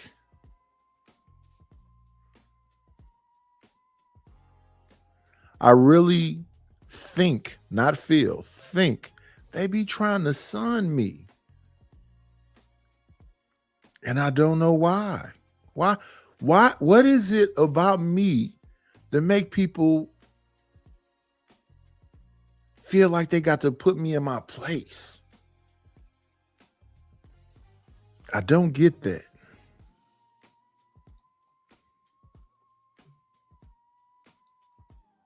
Asked for help during the trial.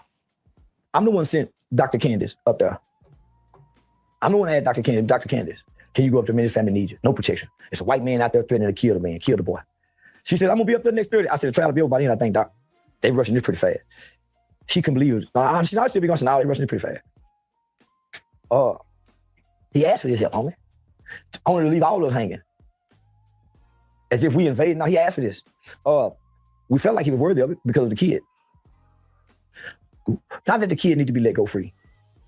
But when you look at all the facts, not the omitted facts, when you look at all the facts, then sit the facts to the side because the facts ain't the truth. That's why the prosecutor got facts, the defense attorney got facts, and each is presenting different facts as their truth. So let's look at all the facts. We'll analyze the facts and we realize that facts are not the truth. Why? What's the truth? Carmelo never got up there. Hunter never got up there. And every kid that was up there never got up there to be cross-examined from their original statements to the police. Not what they're saying today, but the let's look at these two.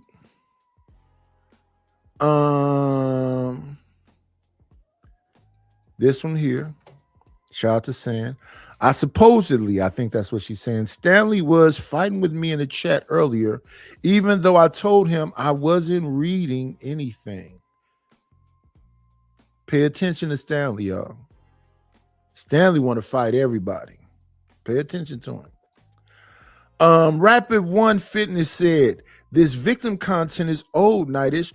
When you are drunk, you be cutting up on panels. Rapid. I'm a Fight Club alum, right? That's the Fight Club way of doing things. It has nothing to do with drunk. Even if I'm sober, completely sober, and I'm on a panel and it's boring,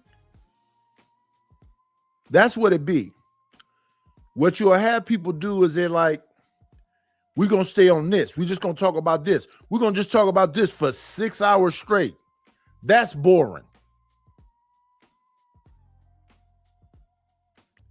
I could be watching what I'm watching right now with Charleston and what I'm about to watch about when I was on a Rogue panel the other day. If somebody come up here and have a more compelling conversation, I don't give a fuck about this. We talked about this. We've moved past this. I don't think when you having a conversation on panels, you got to be stuck on one thing the whole time. Oh, what was y'all talking about earlier, Nightish? We was talking about Charleston White perspective on what he had to do with that Carmelo Anthony case. We was talking about Rogue C, but now we talking about this. The conversation has moved on.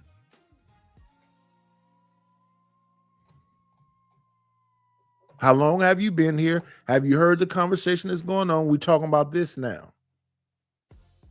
No, we don't have to stay on Charleston White. No, we moved on. We on to some other conversation now. Original statements. And when you look at the original statements, you will see everybody up there, including the coaches and law enforcement, change their statements. Perjury. I studied law. I went to Texas Western University. I could be one of the best lawyers after the time. I would be a bad motherfucker. But I became a youth advocate. Attorney White. Well, I want to be a youth advocate. I want to be Mr. White to the children. And now I'm on. I realized that attorneys really can't help. They can only maybe save the situation. I really want to be able to help youth. And how do you help youth? You got crime intervention, and then you got crime prevention. Lawyers are crime intervention. I want to be crime prevention, where I prevent our kids from going and need lawyers. I mean, they never get in trouble. So I started focusing on preventative measures, getting out of the juveniles, getting out of school, and then catch them at the house, and then catching them at schools. Why? Because they're going from school to prison now. Let me ask you something. I saw how you paint this picture for Carmelo Anthony. Now, we're not talking about his father, but we want to stick straight with the child. Where are you at today with your feelings and supporting him?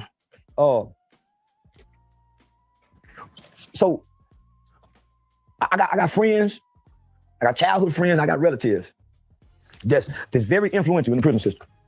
It's not a prison you can't go to, and nigga, somebody I know ain't a big dog on their yard. I'm guaranteed his protection in prison. I'm saying that before the camera. Yeah, nigga, ain't nothing gonna happen. Not in Texas. If anybody touch him that's not black, it'll be a war. It'll be a war. You gotta think, nigga, I grew up in a boys' home. And then I spent 12 years, nigga, in and out of every state juvenile facility in the country, nigga. And not, especially in Texas. All the young in the killers, I met them when they was in elementary, when they was in middle school. I met them at the after school program, juvenile detention center, the donut dads giveaway. I've been indoctrinating the kids with Mr. Charleston, nigga, since 2012. Them my babies down there that know me, nigga, coming in with them anti-gang cognitive intervention program. All them YN love me. They watch my video, they called me from the, yeah, nigga, all the young niggas called me from down there. I done already sent words, say he coming, y'all make sure my baby out. That's baby, what I say, that's my heart. That little nigga go be out Johnny Cochran. I told him, y'all make sure he get in the law library. The little nigga been studying law like failed to do.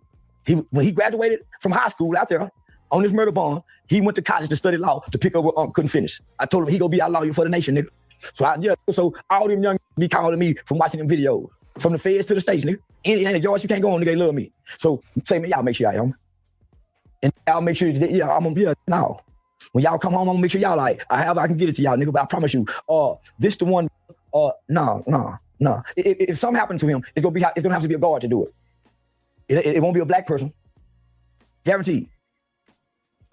So yeah, no. See, people think I just be talking on the internet. I started in a boys' home, creating alliances as a kid. Then at one point in time, they let me go inside the juvenile facilities in the prison. I was a part of the prison entrepreneurship program. I was coming in whispering drills. And then at one point in time, nigga, I used to teach classes at the adult parole office off McCart in Fort Worth, Texas. Criminal justice wise in Texas, nigga, I'm the face of it. They know that. So now, nigga, once I... Oh, no. Sin. Thank you. I appreciate it. I appreciate everybody that helped me in the background. Shout out to Hear Me Out. Shout out to Sin 7. Shout out to Reese half-ass helping me ass. Yeah. Thank you, Sin. I appreciate it. I do pay attention to it. Put my stamping hand on that kid, nigga. He all right. He's malleable, he respectful, so he gonna be all right. He just psychologically gotta get through. Okay, so I saw you on the internet today going off about the money. So are you gonna still help him get out? No, I ain't getting my mama say, son, why you got to put up that much money? I said, Mom, if I put up this much money, other people will too. What about your family? Mama wanna know. What about your family? Not that you shouldn't ever God put on your heart, but you ain't got to get that much, huh? Why you got to care? You've been carrying it over the family the whole time. So the people who had the money ready to direct it to my account, I told them nope. A popular major rapper say, hey, call and say, Charles, is he really serious? You really getting off? Yeah. And y'all seen this rapper say, Yeah. There's some big name rappers said they was gonna give. Some big name rappers that said they was gonna give. And because I backed out, they backed out. Because people really, if you really Google my name and really look up and research me, my character and credibility speaks for itself when it comes to this type of shit. So, am I still gonna help him? Of course I'm still gonna help him. With my money? No. I'm gonna send him books to read. Because I don't think they know how to come for this appeal because they're making it about a white jury. If you go try to make it about a white jury, you lose. Why? The lawyer participated in the jury selection. And there's nothing on record for him objecting. Not only that, they didn't give you all white people. They gave you some Mexicans, some Asians. They gave you some minorities. Checkmate, niggas. Niggas don't want to look at the skin color. Checkmate, niggas. Yeah, white with Latino ethnicity. White with Asian, Pacific Island ethnicity. So no, we put other minorities on there. Have you ever seen an all-black jury before? Never. Yeah, never did all black jury ever. That's crazy. Never. Oh, so this is how I plan on helping. I made some shirts that white people can wear. I called my lawyer, Blanca Greenstein, my Jewish attorney, and I said, "Hey, can you? I need to trademark watermelon felon."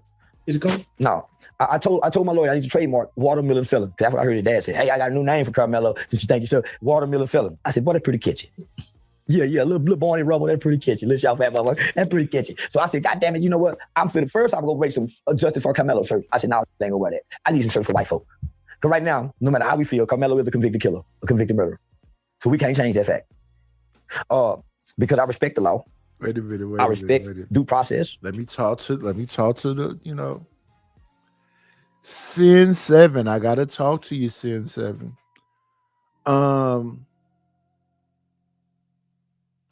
I appreciate the support and when you send things, but most of them things you be sending me be like gay stuff. And you say I butcher them. I don't try to butcher them. I'm just not gay. So when I respond to them, I don't believe in harming people who have an alternative lifestyle. So I don't want to harm them, but I don't support it. You understand what I'm saying? Like if my son would have come home one day and say, Dad, I'm gay, I got a boyfriend and all this other shit, that's still my son. I still kiss him on the forehead. I still tell him that I love him. I just don't support it. If that makes sense. I'm not going to go out into a gay parade in boxer draws with my chest out waving a fan. But that don't mean I want no harm to come to them people. That's for God to deal with. That's not for me to deal with. But yeah, I'm not anti-human being. I love human beings. Whatever their choices are sexually, they should be private in their bedroom. I'm just not gay. So when I'm looking at this shit you send me and it be gay as all outdoor, I'll be like, okay, send it to me. Let's react to it and let me try not to be biased. I just am not pro homosexuality.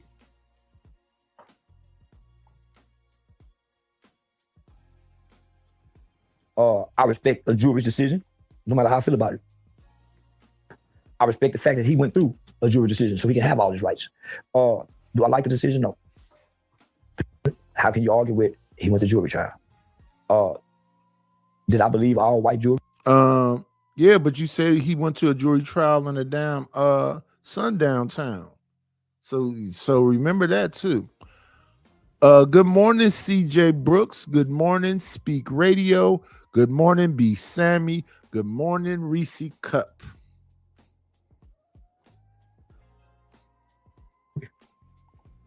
Could be so cold. Not today. Because Collin County is not an all-white town anymore. But that's just on the surface looking. That shit was orchestrated from start to finish. Men, black people wasn't paying attention. So I don't know how they feel about what I'm saying. I've been there when y'all ignored it. Y'all was stuck on Lil Ronnie and Chink. Do you know it was someone from Collin County Court that was releasing the family's information to journalists and other people? They was going in and when he was bonding out of jail, If not even somebody that was inside the court system of doing that and got caught, she got caught and got suspended. Everything about them people being released. So nigga, I'm selling them shirts for white people. I'm making them shirts. White people need some shirts.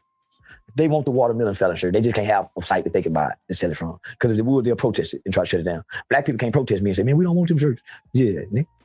So if Carmelo Anthony reach out to you personally and say, hey, I need you to help me get an appeal attorney, are you gonna help him? What you gonna tell him? Nah, homie. Your dad and them, I can't disrespect your parents. I can't do that, homie. Why? Because for you to make the decision, you have to make it with them. Yeah, nah, I honor nigga mother and father, but nigga. As much as it hurt me, nigga, I tell people all the time, nigga, kids have to suffer based on their mother and father's decision, no matter what I'm connected to them about. The world's gonna treat you according to who your mother and father is. So what's your thoughts on that 35-year sentence when he handed down? Boy, as long as it seems, he's still young when he come home. It's a typical juvenile sentence. So in the state of Texas, a juvenile can be sentenced up to 40 years for a felony crime. So most of my had 40 years, 30 years, 35 years when we was kids. So for the judge to give that, it's not a harsh, extreme sentence in Texas. That's normal for a teenager, even if they was a juvenile. A juvenile with a murder case would get 35, but couldn't get no more than 40. So he stayed in the range that most juveniles would get if they was in juvenile court. So I kind of peeked the play on that. Okay. Yeah. Shout out to the judge, by the way.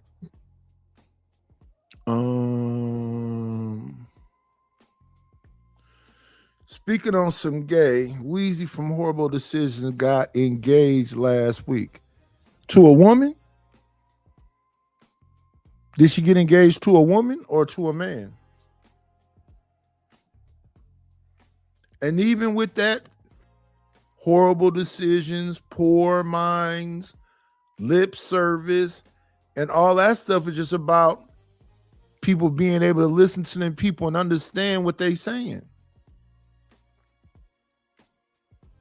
You got some women, grown women on here. Now these ain't little kids. These grown women on here talking about being hoes. They want a hoe. That's why I play that. We'll see some more Poor Minds. We'll see some more Horrible Decisions. We'll see some more Lip Services. And I hope people understand that they're saying that they proud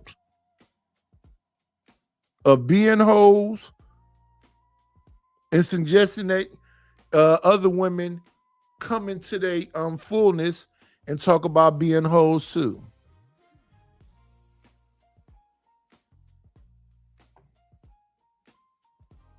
Is expected better from you than you expected from your fucking self. Motherfuckers expected better from you than you expect from yourself. Because motherfuckers expected better from you than you expected from your fucking self. Yeah. People expected better from you than you expected from yourself.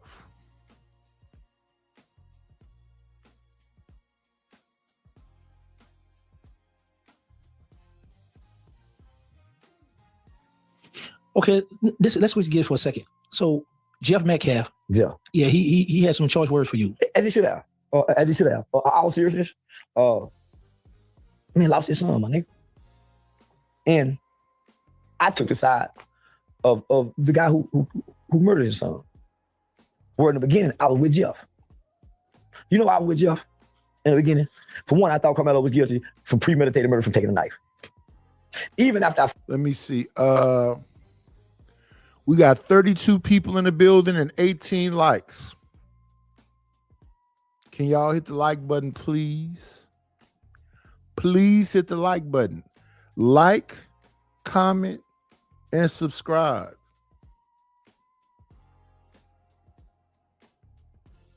Like, comment, subscribe. They got something called a hype button. Hype me up.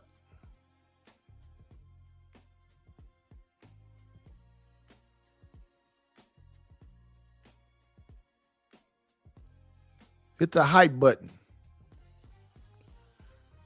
Let me see. Share the video. Share the video.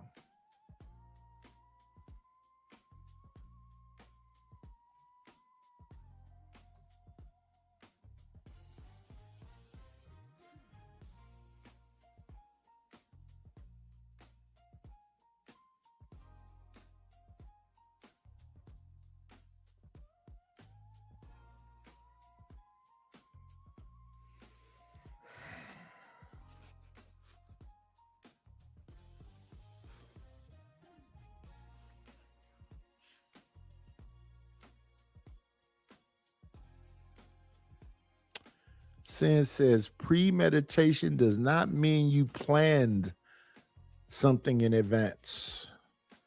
Premeditation is just doing something that you know can result in taking a life. I believe if you come into school every day, I'm even guilty of this, with a knife, with brass knuckles, with a stick, with a pipe, with a bat. Yeah, you're preparing for the event of something happening. But yeah, put your babies in jiu-jitsu class. Put your babies in boxing when they're young, 6, 7, 8 years old. As a father, do that for your children. Girl, your little girl too. Take them to the range. Put them in jiu-jitsu class. Put them in boxing class.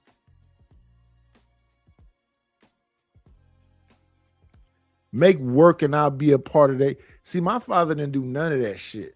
He didn't teach me shit. I should have been disciplined to be disciplined.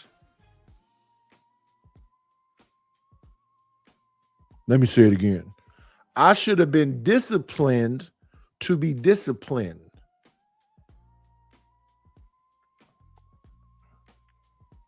That's what you should do as a father.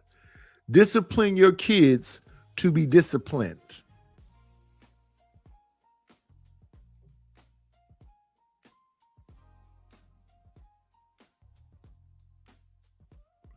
What's going on, Reese? Find out it wasn't premeditated. Jeff showed up with a forgiving heart, and can't nobody take that from me. Swear to God, nigga. How mean he looked behind them glasses? His words was, he had a forgiving heart, homie. And that's what really stuck with me. I saw them up there playing the race card. I said, no, man. I even told Carmelo that, nigga, let's try to. He said, man, I don't know if you're trying to kill me. Nah, man, we had to kick him out. A man showing up with a grieving heart in front of the world. All black people. Yeah. Dominique Alexander fucked up when he kicked that man out. That man wasn't coming there to cause confusion. He came there with a forgiving heart. I remember the first time we saw Jeff Metcalf, he was saying, leave these people alone. Jake Lang, take my son off of that bus. Let's not make this no racial thing. That's a child. He was saying that about Carmelo at first.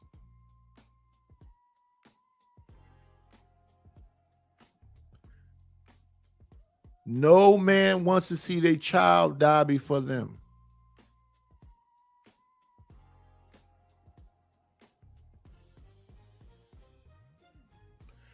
Marvin Gaye said, save the babies. Who really cares? Who's concerned? War is not the answer, for only love can conquer hate. We all got to find a way to bring some loving here today. Oh, mother, mother, mother. Father, father, father. We don't need to escalate. All black people. 2 kids have an incident, and you got black people, adults, acting like they mad about what kids was doing and rejected that man in such an ugly, nasty way. Dominique them did. I'm talking about homie rejected that man in such an ugly, nasty way. You know what I told Carmelo's dad?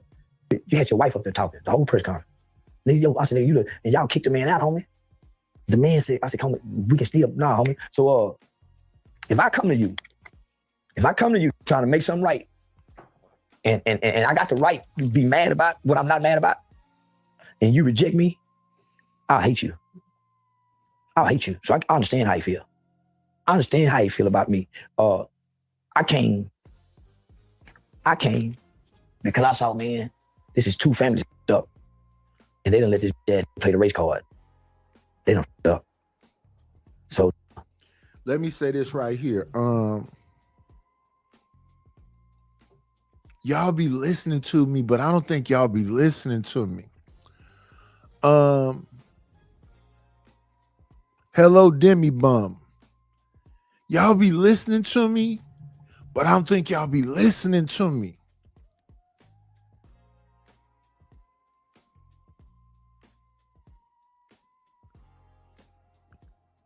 Everything we talk about in these YouTube streets is about a minority of people. Rich minority, tall minority, attractive minority. Everything we talk about in these YouTube streets is a minority of people. We don't need all black people to have a 100-year plan. We need a significant number, a minority still, to have a 100-year plan for our people. You don't need all white people to have a 100-year plan. All you need is a significant minority to have a 100-year plan.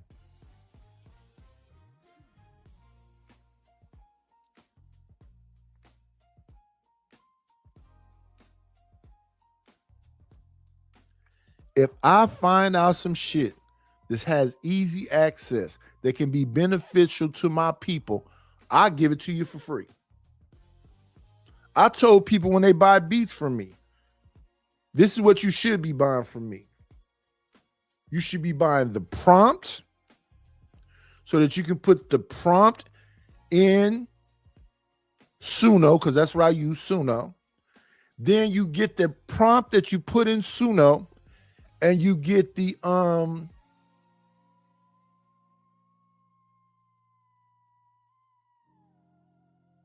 what is it called? You make a cover, you get the copyrights to it, then you put it in DistroKid and sell it. You put it in Suno. You got to have a live paid plan. I'll send you the prompt. I'll send you the lyrics. You remake the song. Then you get the copyright for it. Then you put it in DistroKid and see if you can sell it.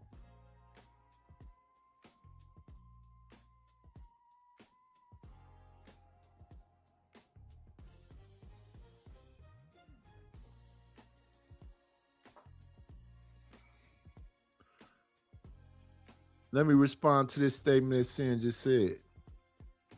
You make decisions so that you have something for the next generation. They may fuck it off as soon as they get it, but you got to have something for them.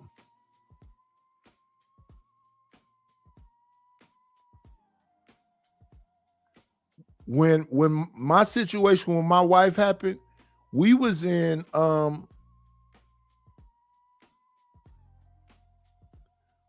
foreclosure. She had a student loan. She was still taking vacation. She was still doing the shopping therapy. Even though we was in debt, she was still spending money. Spending. Listen, I got too many clothes. My kids got too many clothes. We had too much of everything. We literally were becoming hoarders. Every vacation, we got so many damn souvenirs. The last vacation was to Alaska. So I got a bunch of Alaska cups, Alaska mugs, Alaska this and that. Just spending.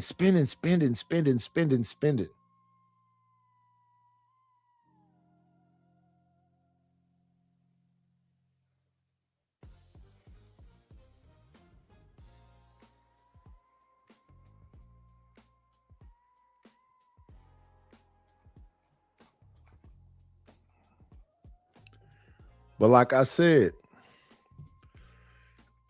when she passed, I ended up talking to her uncle. And he passed since then too. He didn't pass away also. He was telling me about he had a dead foot. They wanted to take his foot off. He didn't want them to take his foot off. That's what his conversation was. But then he told me about the family. This was some hereditary shit. Until he told me, I wasn't thinking about it. He said that most of them women didn't get into their 50s. Her mother was 40-something. Her auntie was 40-something. All of them was in their 40s. It was me and my youngest baby with me over there talking with her uncle. He said they all came here from the South. In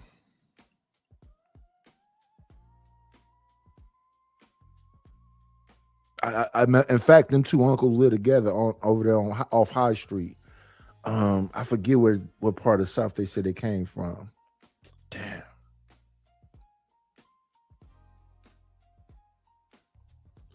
So she knew this.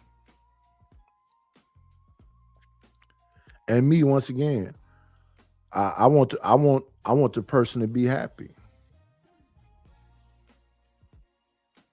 But yeah, her mama passed at 40-something. All of them passed at 40-something. My wife was 46. But none of them got to their 50s.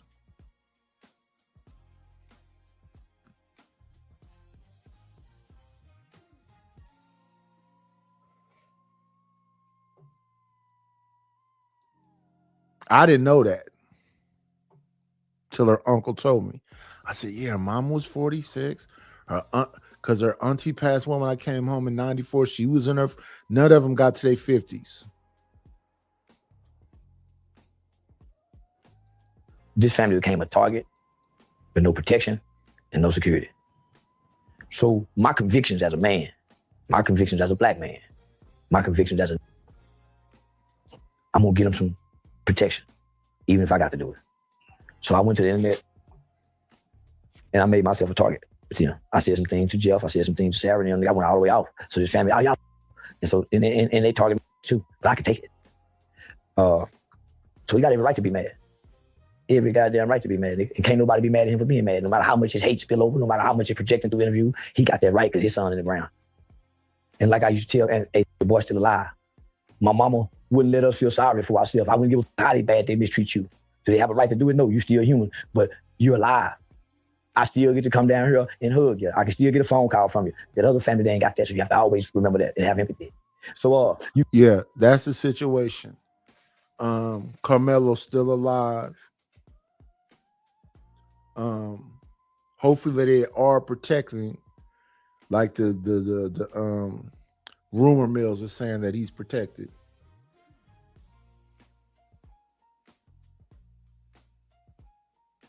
Hopefully learn how to protect himself also. But yeah, your family can still go down there and hug you.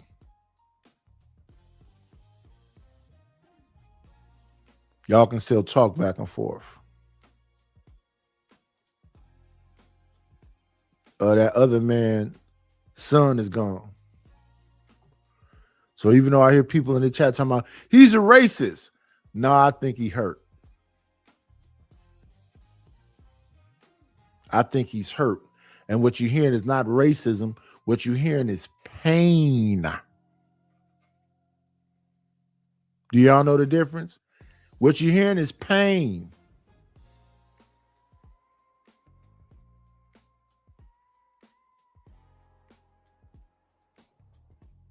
You can't always make it. You can't be the victim, and your son is there as the murderer. And you've been making sure now. So I heard what he said, and I thought it was funny and comical. Yeah, I thought it was funny. Yeah, I thought it was funny. And I think me and him can get along. And I think I'm gonna fight him or his son so he can get off their chest. Yeah, I'm gonna get in the ring and either Sin. All of them passed away from some heart shit. The aunts, the mama, all of them passed away for some kind of heart complications. My wife had been in the hospital twice for what they call it? I think they call it heart conjunctivitis. Give me a second.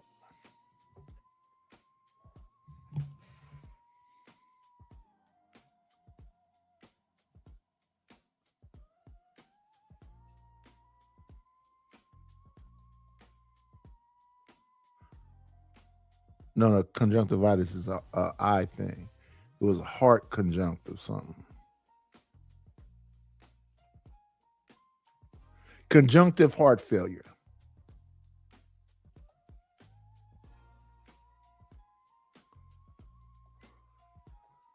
Conjunctive heart failure.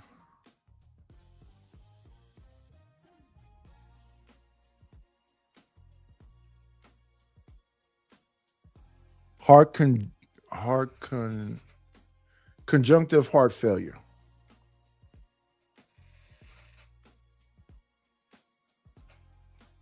Yeah. All of them had heart issues.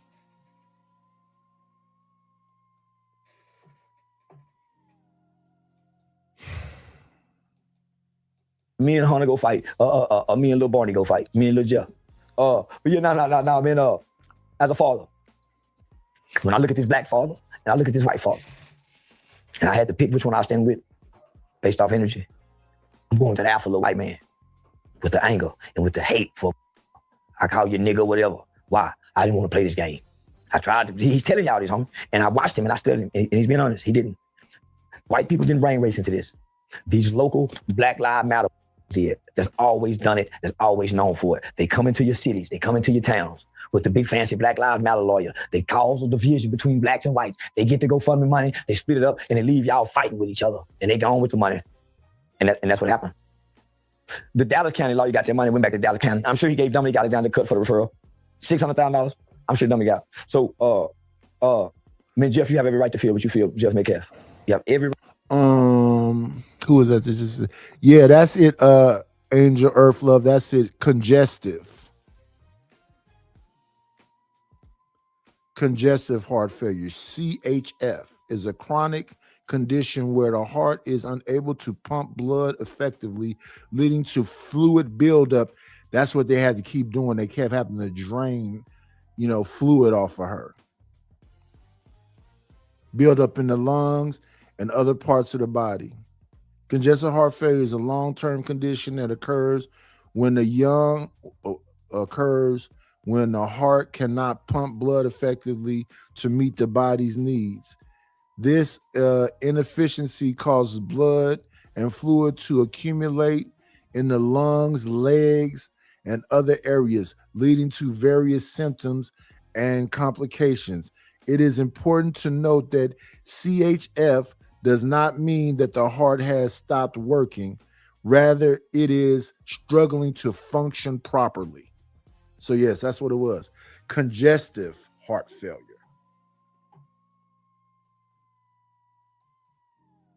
Right to feel what you feel. You even got the right to say what you're saying, my nigga. And can't nobody be mad at you. I know I ain't. I went through an emotional roller coaster. If something hurt me, I don't let it hurt me long. I'm a man. I didn't leave the house for almost 2 days. I stayed in the house and nigga, I went through a roller coaster ride. Just like every other person that goes through the grief process. First you hurt, first you're shocked. First you're shocked. Then once you get through the shocking phase, then you hurt. So nigga, if you watch me in 2 days, nigga, I was shocked. Like, damn, nigga, lost for word. Then the hurt hit. I'm processing it because I ain't trying to stay there. After the hurt comes anger. After the anger, and you get through that, comes clarity. You can laugh about it. Think about your person. That's how people, when your family member gone, at some point, you get to a point where you can laugh about the things y'all used to do that made you laugh. But when you're grieving, you can't. It make you cry more. So, yeah, I'm at the laughing phase. I had to detach from Carmelo. I couldn't stop thinking about what he was thinking about. I couldn't stop thinking about what he was feeling. He can't call home now. He can't make a phone call for 30, 40 days. And then when they showed them pictures of it, nigga, they don't cut your hair off in TDC no more. They taking this to a rib. You know why? Because these cities playing for the GoFundMe put the race on this kid. This kid time for to be extremely hard. You talking about, he might not get beat up, but they're gonna mistreat the out of him psychologically. Why you think they upped and sent to prison within 24 hours after, nigga? That's never happened. Never. Then he went to 3 different facilities, kind of like diesel therapy. They didn't know where he was. Why? They still had him listed in the infirmary in Collin County. Then they sent him to a prison bird unit where a Metcalf is a warden. Then he went to PAC. Isolation. They don't shave your hair no more. They don't do that no more. They shave here. Condolences, Angel. That's why I say concern. Do we be concerned? Do we even give a fuck about each other?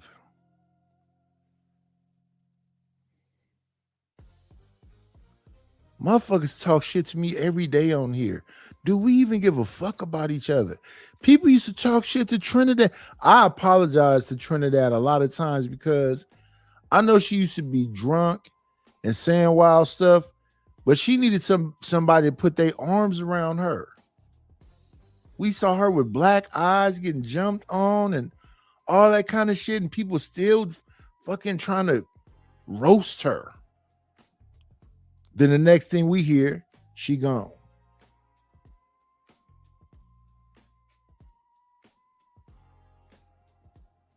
You motherfuckers is horrible, insensitive. I want to say that because I might be gone tomorrow. Fuck you. Psychologically frying little boy. And he can't talk to nobody right now. But shout out to the warden at the PAC unit. Shout out to, I don't give a damn what y'all say, there's some good white people, homie. Shout out to the warden to see this fragile little kid, homie, to let the mother and father talk to him. Yeah. Shout out to Attorney Oliver Brown, who came in. Probably 1% of lawyers have ever won in appellate court. He's one of them in Texas, out of Harris County. Mitch Nolte, with top 10 best criminal defense lawyers, murder cases, death penalty cases in Texas, if not in the country. Shannon Ross, Ms. Brendan Ross, a family of mitigation specialists. Mr. Antoine Salas, the credit genius, who immediately started working on the credit. At least a lot of people came forward. Gigi unit. Yeah. A lot of people came forward. A lot of people came forward. And I know people say he's grown now. A 17 and a 19-year-old is still one mind. It ain't grew that much in 2 years. Look at your 17 and 19-year-old. You ain't finna let them go deal with white American court system by themselves. He still needs some input.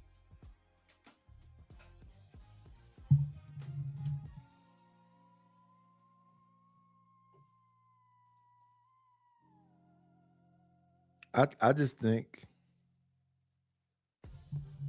today's show is called Concern. I just think it's a lot of heartless motherfuckers. You motherfuckers is not human.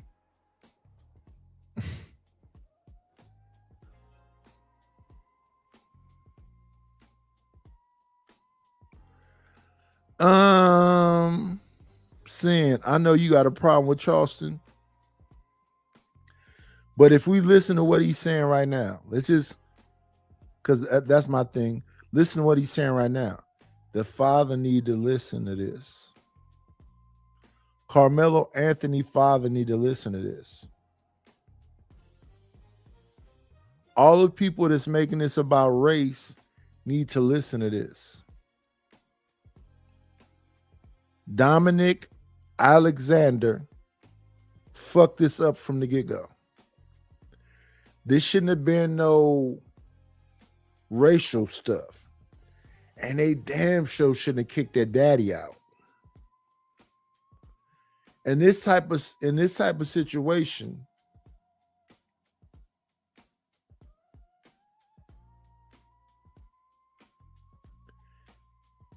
it's not just about your kid that's alive still. It's literally about the grieving father. The father didn't come in, he didn't come in there on no racist stuff at first.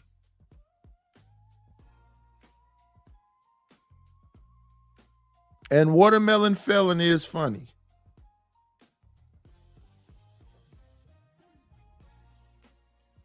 Guys, so I had to detach my nigga. In order for me, I had a great comedy show, but it was hard.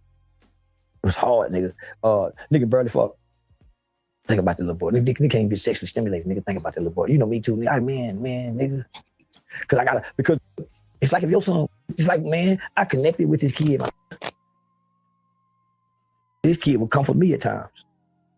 And I be saying, nigga, stop worrying about me, uncle. Nigga, this kid got compassion. And psychologically, I know what he's doing. What happened to him is the reason we're afraid of death. You don't know where you're going. Just one day, you up doing this, and the next day, you don't know where the hell. That's why we're afraid to die. Because one day it's gonna boom, and death gonna come get you and take you somewhere, and ain't nobody gonna ask no questions. You're going by yourself. That's like dying. Where I'm going, ain't nobody telling you where you're going. Nobody's telling you where you're going. Nobody's telling you where you're going. Well, what am I supposed to do when I get there? Nobody's telling you what to do when you get there.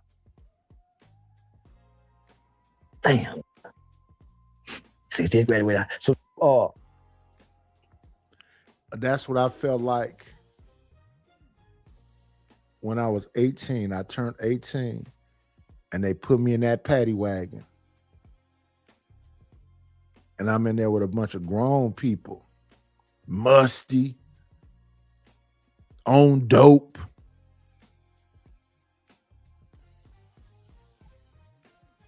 I'm high. Where are we going? It ain't no windows. You just locked in a van, handcuffed up around a bunch of other people.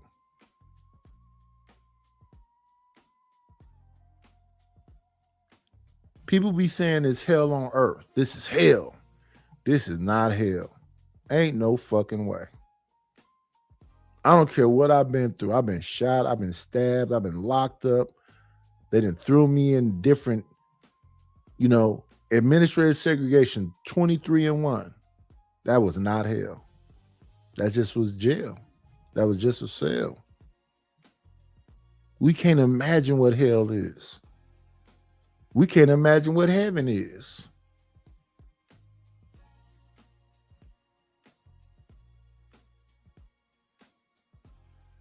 But like I say, the toughest person I've ever known, my real life hero, not in no movies, is my mama, Essie.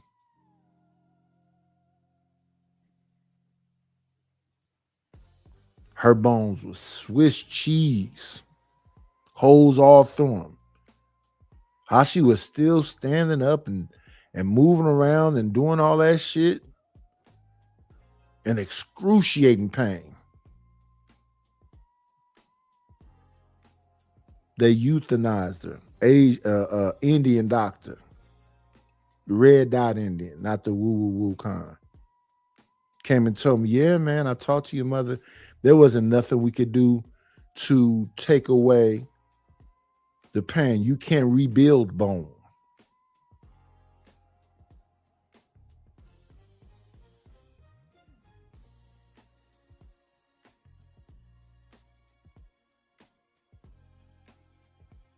The last thing she told me was, hug me. And I don't want to squeeze her too much. So I was like lightly hugging her. She said, hug me.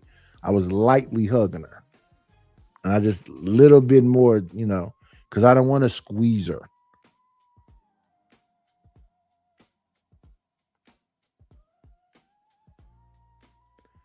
In the blink of an eye, you be gone.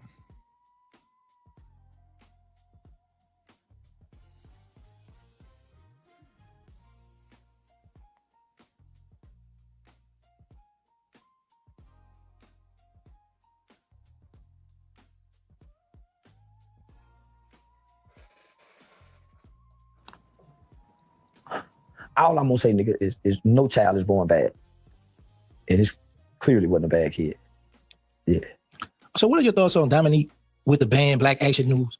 Next Generation. I know all of them. Kim T. Cole, I know all of them. They play for the money. They go fund me. That's why everything's about to go fund me in the beginning. They need to raise money. That's why everything's about to go fund me. That's why everything's about race. That's why they're mad about everything. And you can't have a child front like Dominique with child abuse convictions. You don't need a child abuse conviction, homie. No, man. Let me see. First of all, what's up, PHX? What about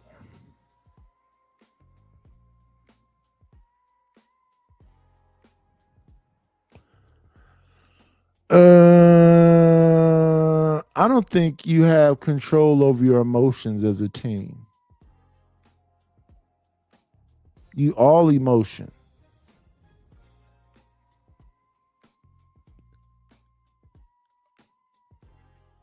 Before my son left here, he was talking to me. He was like, I'm mad. I'm like, you just young. You don't have no control over your emotions.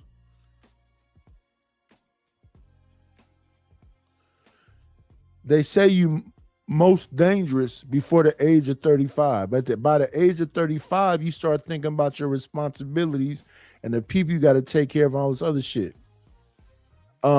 Most of the great people of our community was young that did these great things.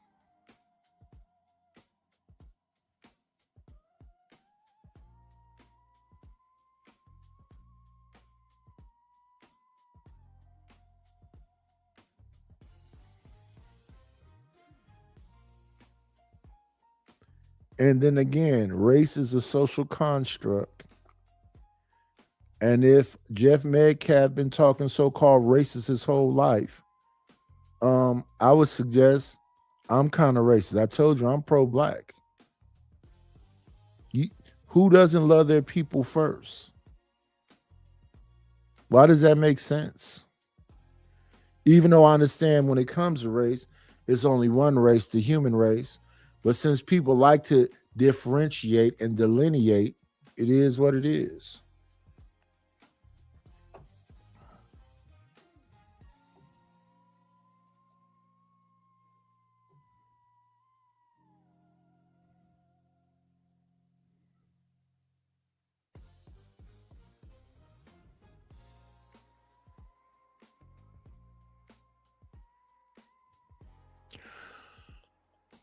A lot of young people are impulsive.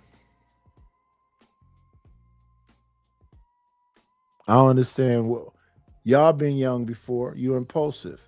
Sexually impulsive, violently impulsive, say shit that you're not supposed to say, impulsive. Like Rapid, that's my dude. Rapid say, I get drunk and be out of control on panels. If I'm sober or drunk, Rapid, I just don't like boring shit. And this is how easy it is to drop me. This is all I got to do.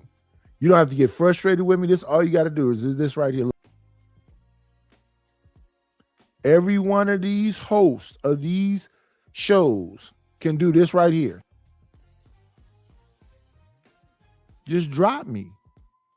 You don't have to get frustrated with me. You don't have to get angry with me. You can just say, I don't get upset with Vic. Vic do too much. I just drop him. And I mess with Vic.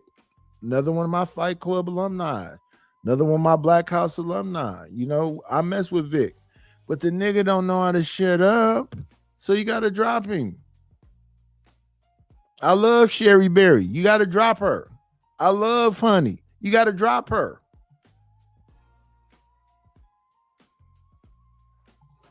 You don't have to get upset with them. Just drop them. Okay, well let's switch over to this because I need to have your thoughts on this. Yeah. Rick Child was found not guilty of murder of that 14-year-old Beltane. Okay. Kid has some video pictures of him flashing guns, so known for having a gun. Took off running. Never stopped running. They wasn't chasing him with a gun. Free, nigga, free. They didn't come out there shooting. Why was he running so hard? Why? Why can't, if you hadn't done nothing wrong, why are you running so hard at that store? And you know for having one. Well, Rick Child didn't know you had one. Everybody know the hood. The hood store know everybody. You know them people work at the hood store know which outlaw nigga coming up to gun. Like, we know each other. Come on now. Okay, but let me ask you this. Do you think that young man in Rick Child, the old head, could catch up with that young boy? His son chased him down. I think that his son chased him to catch him. Why? We know the little nigga that got the guns. His son working back there, he probably comes from a weed bicycle, all black. We engage one another in our communities. So he probably already done something. That's why, homie, Carmelo was a kid. You can look back and say, hey man, this kid don't have nobody saying nothing about him, criminal. This little boy wasn't so. I look wild at 14, especially at them A-Rams and them Asian stores. Standing outside, hey, look out school, I got the gas. But they said, yeah, nigga, they unruly when they go in there, and they got the thukas in their back. So nigga, them people see that, and they remember that. We acting like we don't see it. Well, do you feel like he was justified for shooting? I didn't say that. Why you keep running? I told my son one time during the pandemic, he snuck out, go get into. The police was at the light. My son ain't never been in trouble. We on curfew, lockdown. He just take out running because he see the police. What you run for? I don't know what police are. Police wasn't paying him no mind. But police said running. Yo, don't go get it. When he got out, he spent one night in boys' home, the night. When he got out in front of my mama and his grandmama, you know, I told him, they should have shot you. They should have shot you. Mama says, oh, son, don't say that. For real, mama could run from the police, they shoot you. Why you running? Well, you got something out, why you running? You know what got me with Carmelo Neal? Why you take it to school? Why you have it? Even though it was a tool, why? And I could never get an answer. You ever asked him that? Your daddy too, why? Why do you have it? Yeah, I don't know, like that. Why? I don't know. That's first. Was he getting bullied before then? If he was, then this is murder. Yeah. If he was getting bullied anytime before that day, and why they pick him? So I start saying, man, they're not telling me everything. And nigga, I'm putting my life online with these white folks, these rednecks. Nigga, I'm putting business relationships online. And not telling me everything. So nigga, let me pull away. And not telling me everything. I just don't believe that if he called you and asked you to help bond him out or get a lawyer, you're gonna say no. I can't, nigga. I don't believe you'll tell him no. I have to tell him no. If a judge have to go and hide him, why would I risk that for me and my family? If a judge had to go and hide him, why would I go through this again, getting my shows canceled? Because, yeah, you know what I mean? Nah. All right, so what are your thoughts on Texas man sentenced to 45 years for stealing a Lego?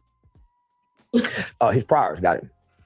As they said, it ain't the Lego, it's what you've done all the way up to now, nigga. Yeah. So, it's fair. Okay. Yes, sir. Okay, now we about to get into this entertainment. Just recently, we're gonna move forward. Remove that. They changed the subject. I want to know what was going on, his thoughts when it came to Carmelo, since he was involved and he could have really been helpful, and he backed out. So we heard what he had to say there. Doesn't mean you have to believe him. Some people don't like him, don't trust him, think he's full of shit. And you have the right to have your opinion. Then y'all say to me, why do y'all platform me? I platform him because you know how to have some motion. I platform him because I want to hear what he got to say. None of us are saints.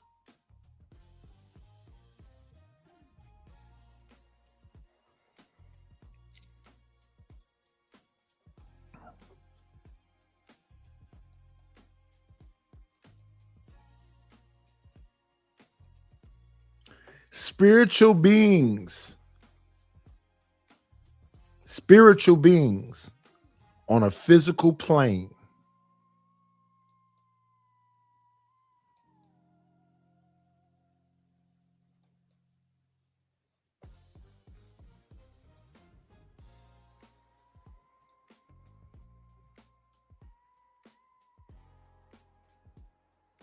Now that you said this to such and such, grown woman. I said something to a grown woman.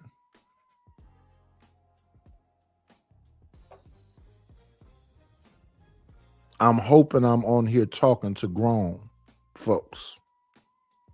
Grown ass people. Boy, teach me the motherfucking game, Ghost. You listen to me.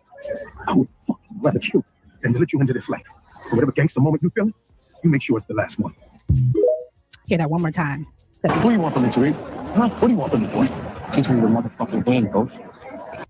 What do you want from me, Tariq? Whenever I look at that motherfucking clip of him and his son, my baby look a whole lot like that young man right there.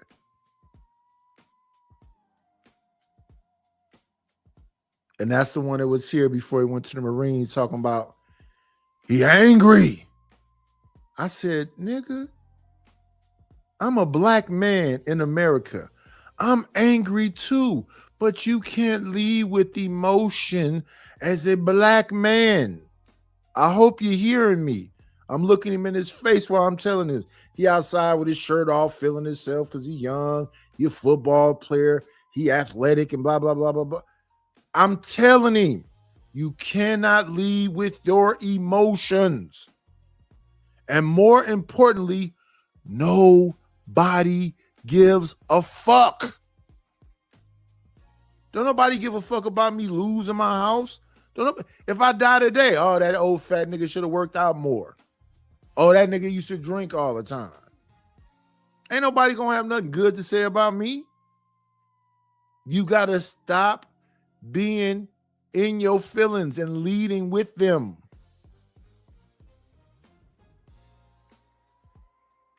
Since I've been to this house, I put a new floor in the kitchen. I put a stainless steel farmhouse sink. I got stainless steel appliances. I got a new washer and dryer. I painted all of the house. I cut out a bunch of shit.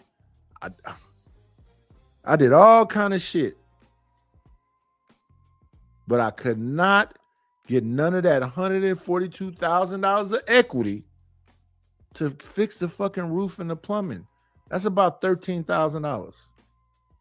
I got $142,000 in the house. I couldn't get $13,000 out of the equity to fix the shit.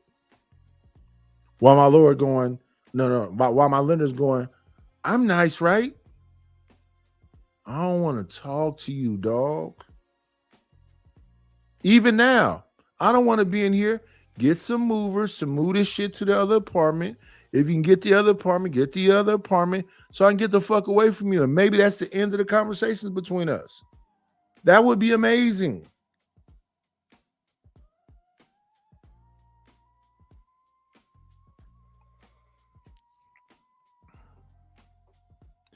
Help me help you. You listen to me. I would fucking rather kill you than to let you into this life. So whatever gangster moment you feel, you make sure it's the last one. Power is such a good. I'd rather delete you than teach you about this life. And if I'm not mistaken, Tariq ended up killing ghosts. I mean, deleting ghosts, unaliving ghosts. Show. Such a great show. All right. So respectfully, right? How many of us have really actually just felt that way, especially the ladies, but how many of us have really felt that way when it comes down to learning life with our families and our parents, right? Because I do feel, especially on this beautiful Father's Day, I do want to talk about when it comes down to women and how we deal with men, women and how we deal with our money, women and how we deal with just so much in life. Did we get the game taught to us from our daddies, right? Daddy, did you teach me the game? Daddy, are you going to teach me the game? Because at the end of the day, I do believe that a lot of fathers do have a due diligence of letting their children, especially their young daughters, really know what is out there. Not just the threats, not just the boogeyman that they might have been back in their heyday, right? But more so, if my dad is setting up a legacy for me, if my dad is setting up for me to actually carry on his legacy, you need to put me on game. Regardless if the game is right, wrong, in the words of Tariq, you got to teach me so I know how to step the same way that you step, because that is your role as my father. Let me go ahead and put my banner down real quick. But please do as the banner says. Come on in, hit the like, share, subscribe. And, you know, if you are feeling generous, we want better for our kids than what we went through. I didn't teach my kids no street shit that I knew.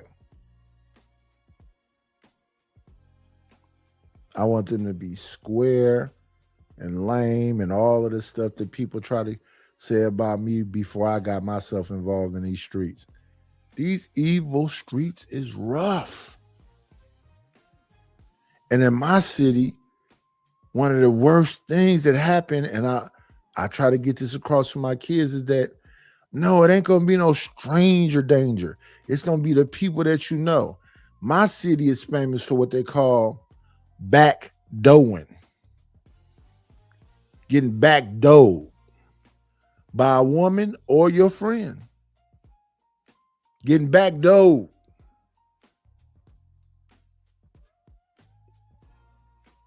Got the Cash App scrolling at the bottom.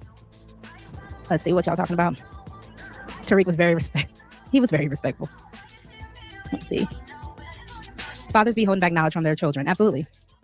Daughters wouldn't want men if their daddies really taught them the game. But that's kind of the point, right? Because either A, who's gonna know men better than the man himself, better than the man that might have been putting other women through hell in his heyday, like I was saying, right? Because at the end of the day, I feel like we are repeating cycles constantly that shouldn't be repeated, especially if somebody could just let us know what the real is. So ladies, I do want to ask this. How many of us really owe our daddies an apology, right? Because seriously, how many of us have dated the exact man that our fathers warned us about? And for the ones who didn't have a father figure around, how many of us learned a lesson that they should have taught us? Because I do want to talk about fathers, not just as providers, not just as protectors, right? But as the teacher. Because Father's Day weekend, it really has me thinking, why do men spend so many years being the man that they are? Then as soon as they have children, especially when they have daughters, right? They start warning us about how men act. What do they know? And more importantly, are they right? Welcome in, Loverboy Kills. I hope. What they know is that who they were. What they know is who they were. And I said it earlier when I talked about this. Some of these women look at these young men, and when they're young women, and they pedestalize these men. This man gonna change my life. This man is in love with me. I'm somebody being next to him and all of the shit. And all he trying to do is get it off. Then he have what you call post-nut clarity. All of a sudden, he sees something in you he didn't see before he came in you. So like I said, sometimes these dudes be fucking you while you making love to them. And we hear all these dudes come up here and say, I turned that bitch out. We listen to Mont say, he doing something in the bedroom that's blah, blah, blah. Ain't everybody, bruh? Isn't it a competition? And when you out here in these streets, in this game, everybody competing to have a spot. So it's a whole lot of people that's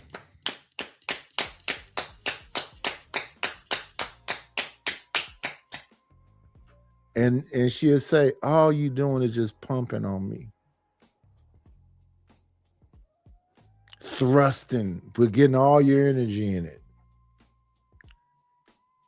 Where's the emotional connection? Do you even care? Or am I just supposed to be here like a pocket pussy? You have an amazing Father's Day. Happy Father's Day to you. Kills is wishing all the fathers, all the papas, all the big daddies, happy Father's Day.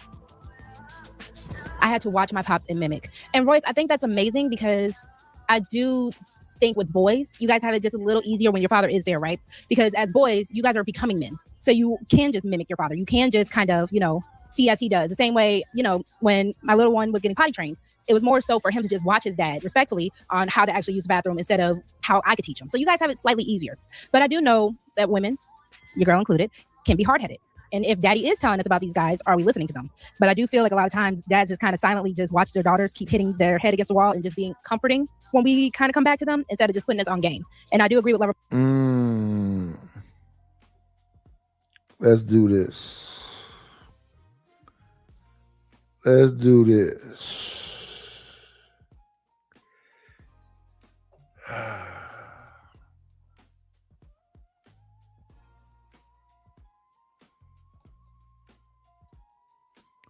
What I have noticed though, y'all, is y'all not hitting the Cash App. Y'all not hitting the PayPal. Y'all not hitting the Venmo. It's scrolling across the screen at the bottom. The Cash App is there. The PayPal is there. The Venmo is there. Support the situation, y'all.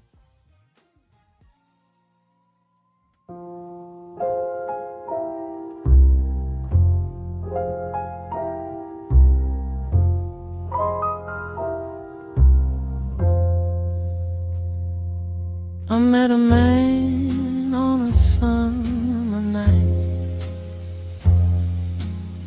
Didn't have to say too much, it all felt right. He smiled at me, said, take your time. The sweetest kind of love ain't hard to find. He said, don't let your eyes fool your heart. The real thing shines when the lights get dark.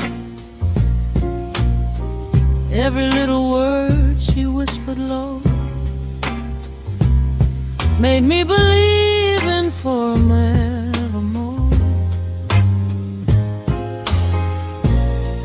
Diamonds fade and roses fall, but true love keeps standing in tall. When the world keeps changing every day, your heart always knows the way. How do you spell love? Tell me, baby, how? Is it every little kiss? Is it every sacred vow? How do you spell love?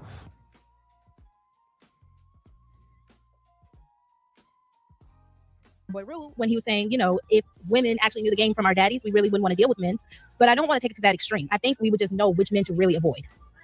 Or again, we would kind of just know the red flags and the telltale signs of these men, so that when we see it coming, you kind of hear, you remember your father's voice. Daddy warned me about you. And then you can make the choice accordingly as a woman. So my first segment real quick is going to be the game. What do fathers know that women don't? I don't think fathers are trying to teach daughters how to avoid men. I think they're trying to teach their daughters how to recognize the patterns of men. Because game isn't manipulation. Game is awareness. Game is understanding consistency, character, discipline, intention. And that's what makes this really uncomfortable. Because at the end of the day, a lot of fathers aren't warning their daughters about strangers. They're warning their daughters about a version of themselves.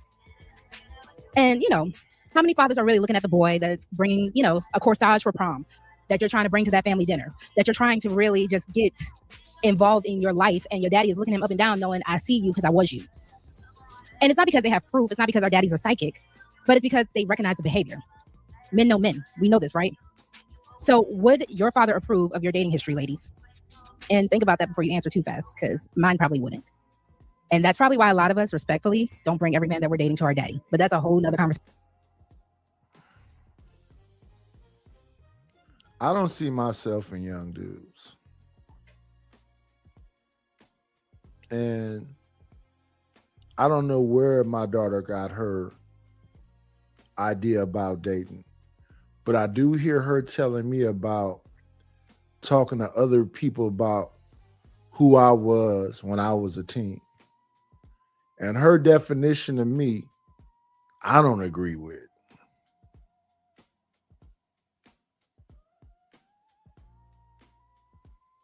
But that's who I am to her.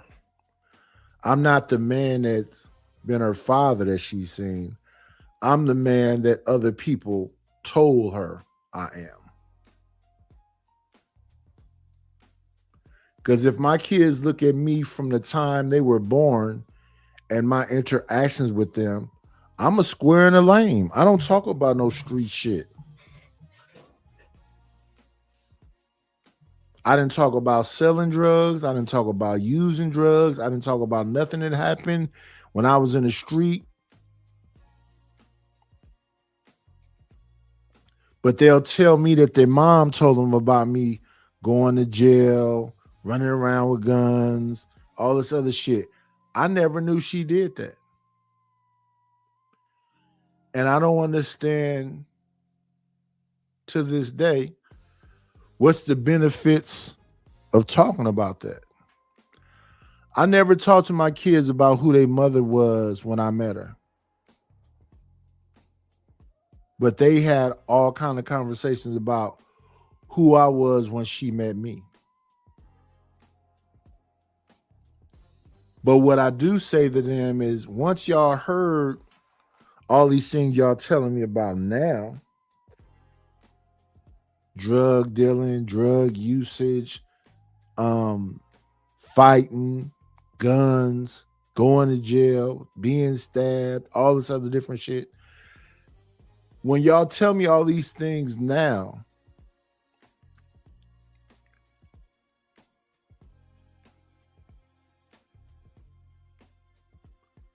one, what is your perception of all those things you heard? Two, what about the man that y'all have known your whole life, that's been in your life your whole life?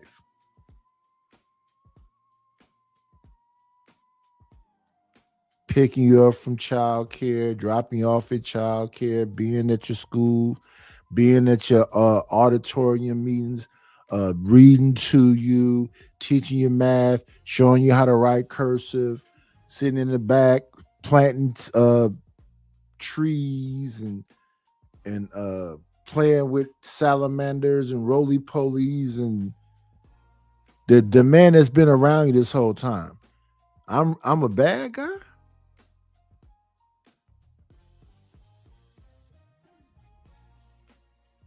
I understand the stories you heard, but the interaction that you had, I'm a bad guy?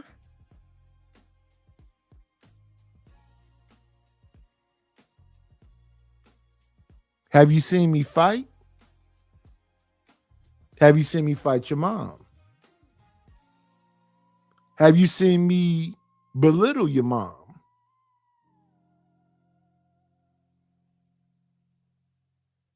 Have you not seen me be patient, understanding, have conversations, ask why voices are being elevated, and all these other things? What did you really experience with me? Fuck all that shit you don't know nothing about that somebody told you. What is your experiences been with me?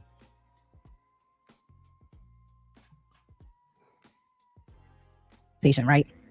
Let's see. I don't know about easier. My pops was doing things that are very difficult to mimic. I feel you on that. The way I was saying easier is, like I said, in the sense of certain manhood things, you guys kind of get the benefit of being men. Certain things my daddy can't teach me because I'm not a man.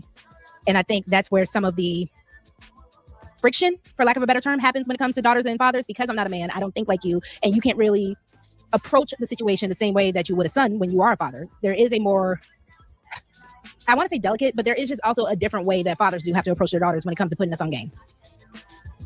Don't bring a goofy around your daddy. And a lot of women, okay, so respectfully, unless you are just a ain't-ish kind of dad, I do feel like a lot of girls, a lot of women actually do know I'm not just going to bring any and everybody around my daddy. I think a lot of us, if you have respect for your father, that's why we don't really go around with our dating history and just waving that dating history flag in front of our fathers. Because a lot of times it's a matter of, I know my dad's not going to approve of him. I know my dad is going to go ahead and just Uncle Phil him out the door like he did DJ Jazzy Jeff. But I'm gonna still do it anyways. And I do want to talk about that because I think that is also the frustrating part that you fathers have to deal with. And I would love to hear from y'all about it.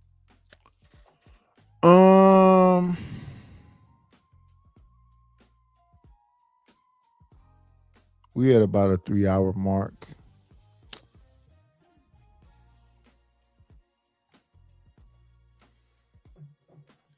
Let me see. Did I get the 32 likes? Let me see if I even got the 32 likes. I've been here with y'all 4 years now. Y'all know me. I got 26 of the 32 likes.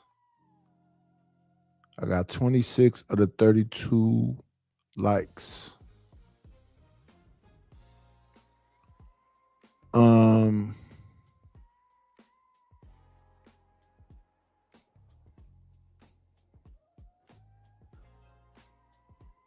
Y'all ain't sent me a shout out to Rue for the support. Y'all ain't sent me a Cash App, a PayPal. Again, shout out to Rue.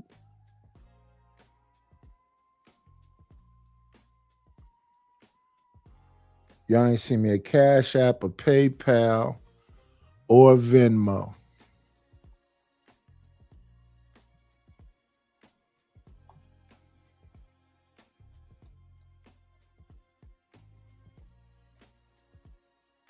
I've been here with y'all 4 years.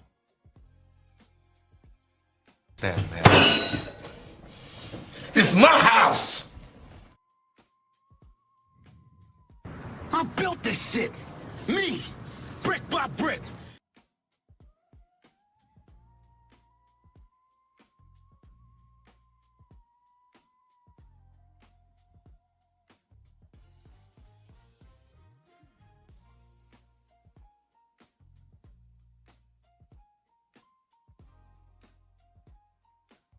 you can win, child. You can't win, child. You can't break even. You can't get out of the game. Survive, nigga.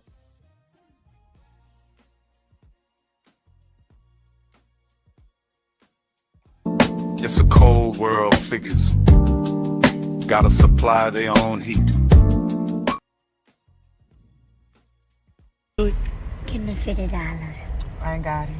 You can't afford to give me $50.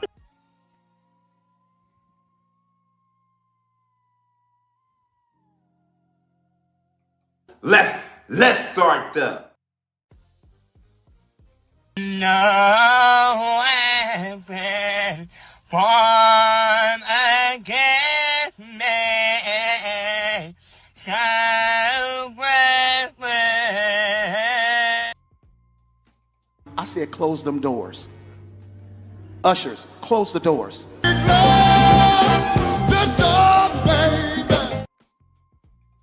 Sometimes in life, the odds are against you. But if you give it your all, if you do the best you can with what you have, you still might not be able to really do shit. Yeah. It's nothing wrong with supporting the channel, y'all. Y'all say it's the wine. Y'all say it's the anger. Y'all say it's something else. It's not none of those things. When you hear me on the panel, listen to the panel. Listen to the panel. And you'll understand. I'm just trying to wake y'all up.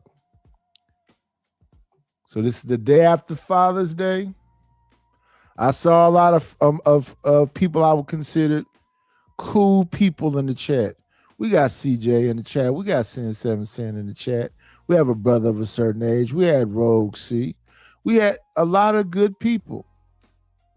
A lot of good people.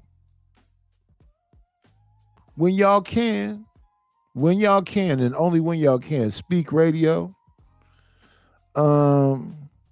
King Picks, when y'all can, find a way to support the channel. Hit the like button, comment, subscribe, share, hit the Cash App, the PayPal, what's going on, Zoomer, or the Venmo. Other than that, on this Monday morning, June 22nd, I want y'all to do one thing and only one thing. Y'all know what that is. Be great. We'll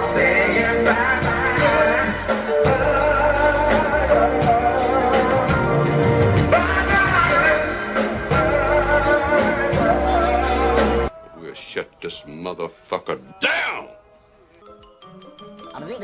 That's all, folks.